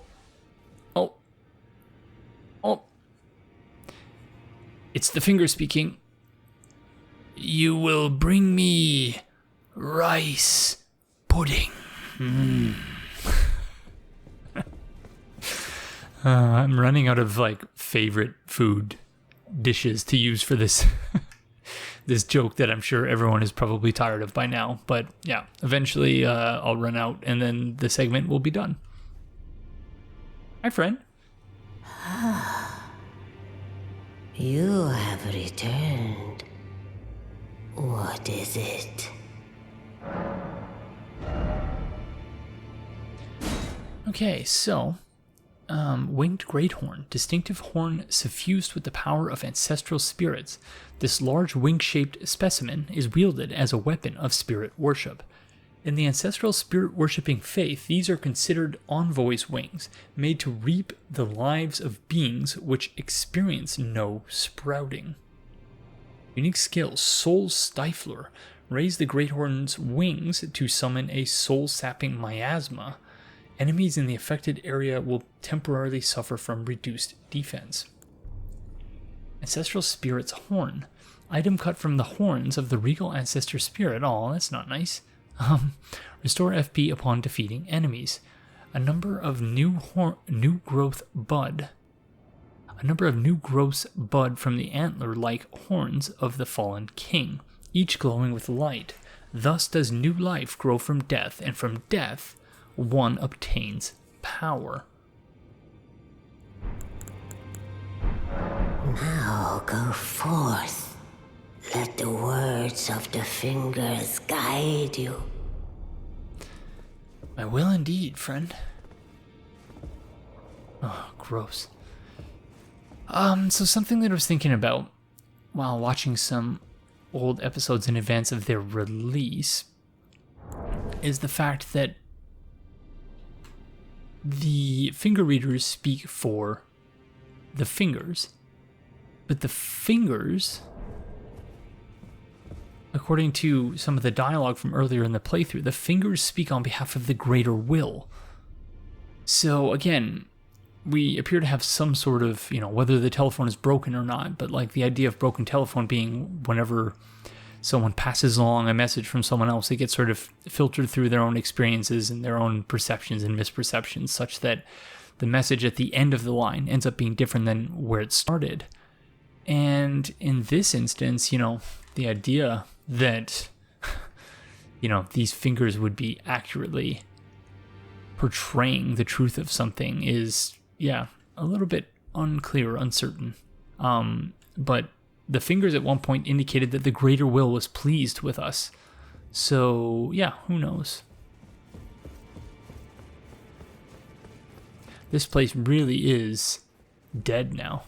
And I don't mean that as a reference to the whole those who live in death thing. I mean in the sense that it used to be buzzing with activity, and now there's not a lot going on here because we've sort of advanced several of the quest lines past the point where, where they're content to just relax or, hang out in the Roundtable Hold, save for Sir Gideon, who's still just trying to read that thing, but really he just needs glasses at this point. Okay, doke, so where to now then? I suppose Deeproot Depths. So yeah, we're gonna leave that for another day. But for now, we should head back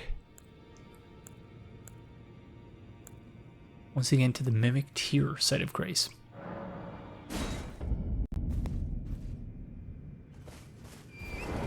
Trying to calculate how long I've been recording over the course of the last 2 days. Because, I know earlier in the playthrough, the episodes were on average about 3 hours long. But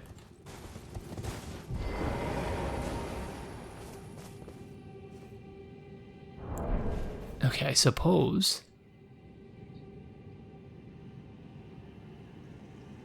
I still want to figure out what's going on there. So I suppose we could go back in the other direction, but it still looks like we're missing stuff here.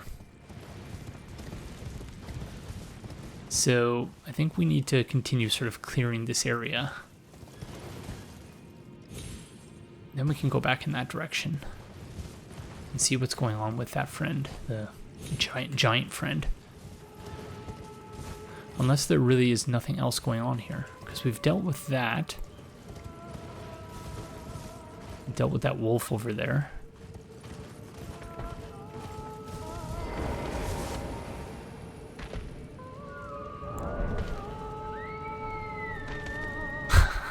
It's so cool. It really is just...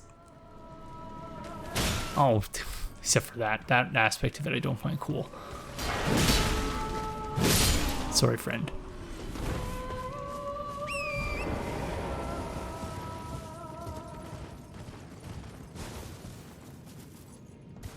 Should be able to get up there.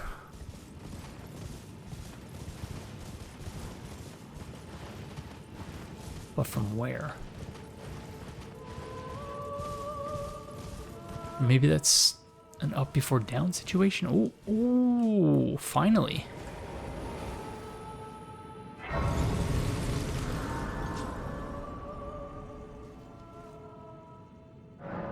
Ancestral Woods, wow. So we should have found that a long time ago. Okay, so this is actually how we find our way to Giant Friend. But we should make sure that we're not missing anything in the Ancestral Woods first. We might have to leave Giant Friend for the next episode, in fact.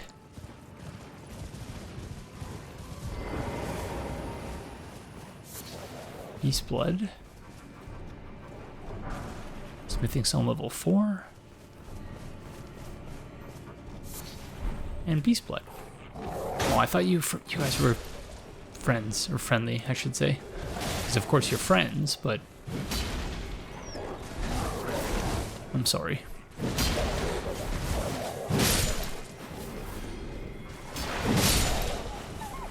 Apologies, friends. Okay, was this where we missed the scarab? No.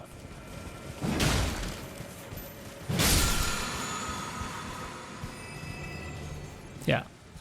I don't know why scarabs sometimes don't give you anything.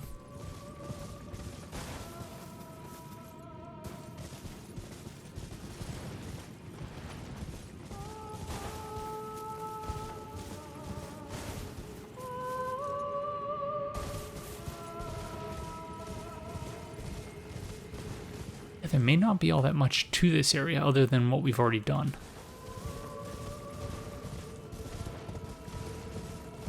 Because yeah, that leads over to the aqueduct, which is fine. We've already done that. Okay. So I am waiting for Aurelia of Astora to wake up still. At which point I will need to end the episode. However, she is still sleeping thanks to my wife keeping her asleep. Without whom, yeah, I would not be able to have any time to record right now, because it's not that she's sleeping so well that it's not a problem. It's just that my wife is keeping her asleep by, you know, letting her sleep in her lap, basically.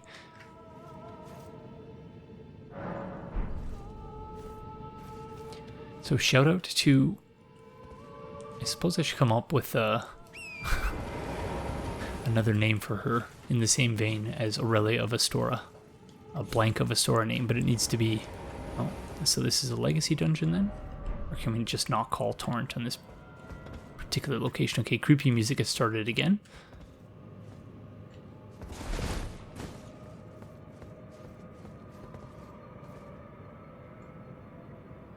Item down there, which we're probably going to want to grab. Indeed. Clever design, which is ensuring that Knight's Sacred Ground.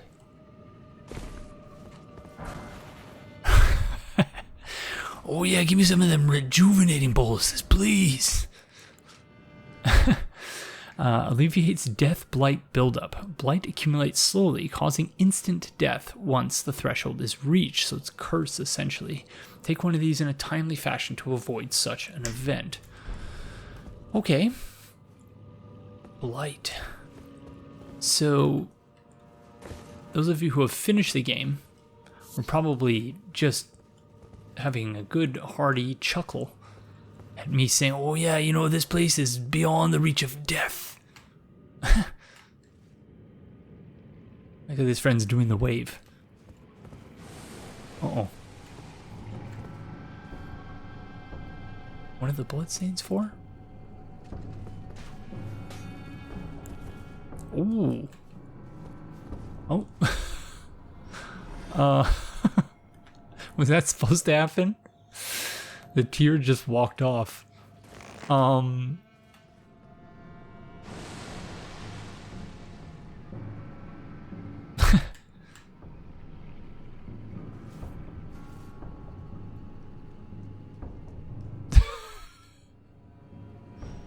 Okay, I'm reasonably certain that that was supposed to happen.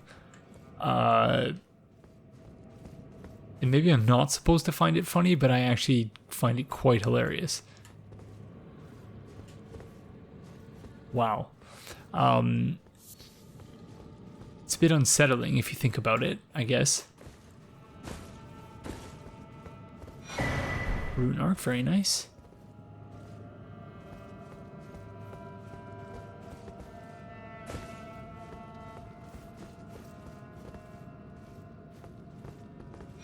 Celestial Dew. I guess that's an important item from a story perspective, but I can't imagine you would need all that much Celestial Dew. Like, how often are you going about aggroing NPCs to the point where you need Celestial Dew to reverse the aggro? There is a message down there. I'm going to assume that we're not supposed to... Gosh, can we jump up to this thing here?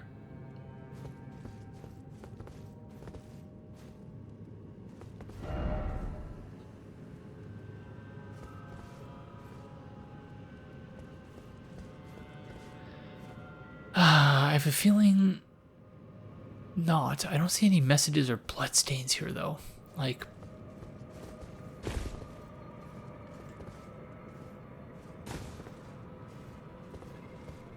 Oh, okay. That was a lot easier than I was expecting.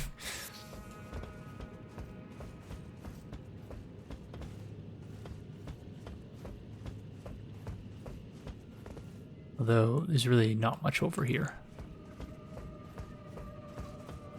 So I guess we're just supposed to follow where those silver tears were.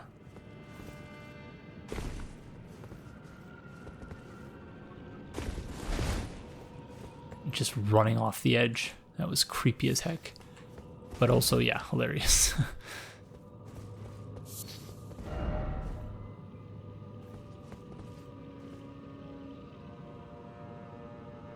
Yeah, maybe you're right, but I'm not sure I trust you.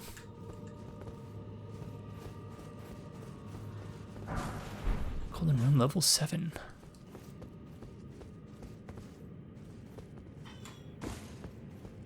No, really, if Astora is awake.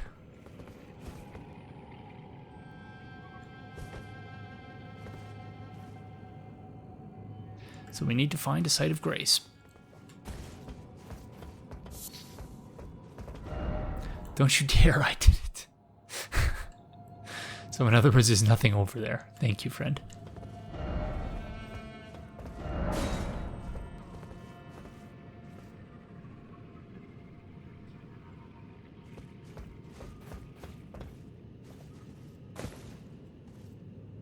I know this isn't a unique thing. FromSoft has done this before in many of their games. But the whole idea that we are just sort of traversing this space in a manner that was not originally intended by, you know, the architects or the designers of the space, as in like in-universe designers. Yeah, I think it's done exceptionally well in this, I'll say. Oh my goodness, I was wondering whether that was supposed to be a thing.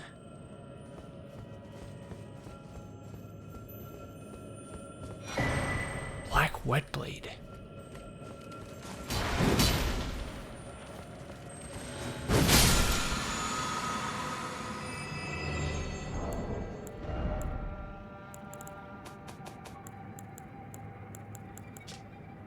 Black Wetblade with a cipher engraved can be used as a whetstone knife. When applying an affinity using physical or occult type Ashes of War, an additional affinity of poison, blood, or occult can be chosen. Wonder how that affects the damage. Okay, is that a person sitting there?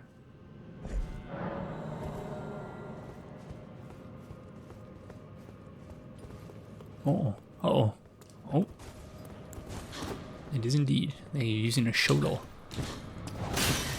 Or no, it's not a shodel. Oh, you can't parry a whip, Aegon. What are you doing?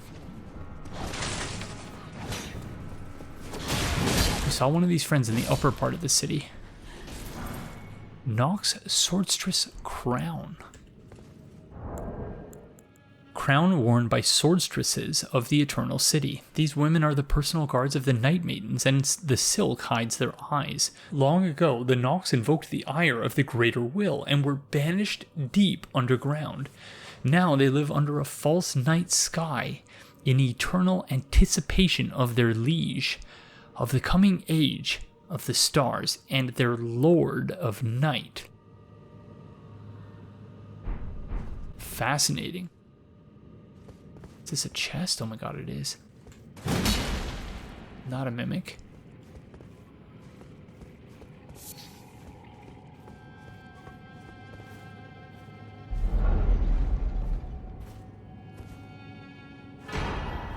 Tear Ashes.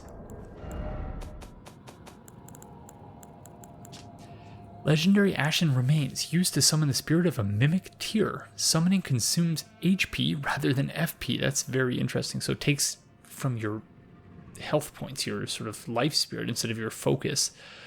This spirit takes the form of the summoner to fight alongside them, but its mimicry does not extend to imitating the summoner's will. Mimic tears are the result of an attempt by the Eternal City to forge a lord. Wow. Indeed, they're covering their eyes. Smithing Stone level 3. Okay, that's... yeah, this whole area is just fascinating to me.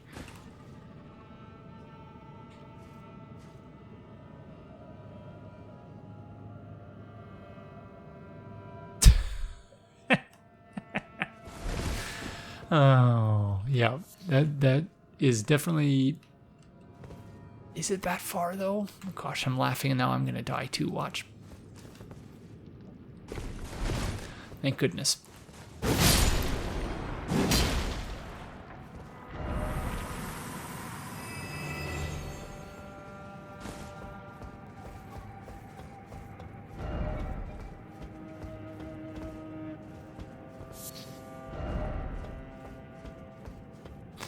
Okay, maybe I should not have jumped over here, because now, are we even going to be able to get back? Uh-oh. Guess not, but do we just proceed then? Gosh darn, I feel like I'm missing things up there, because... oh, that was really silly of me.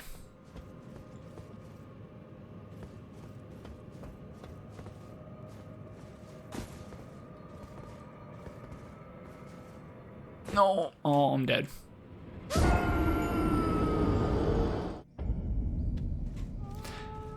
Alright, well that's as sure a sign as any other that the episode has run its course and that it's time to call it. So thank you all very, very much for joining me, and I will see you in the next one. Bye.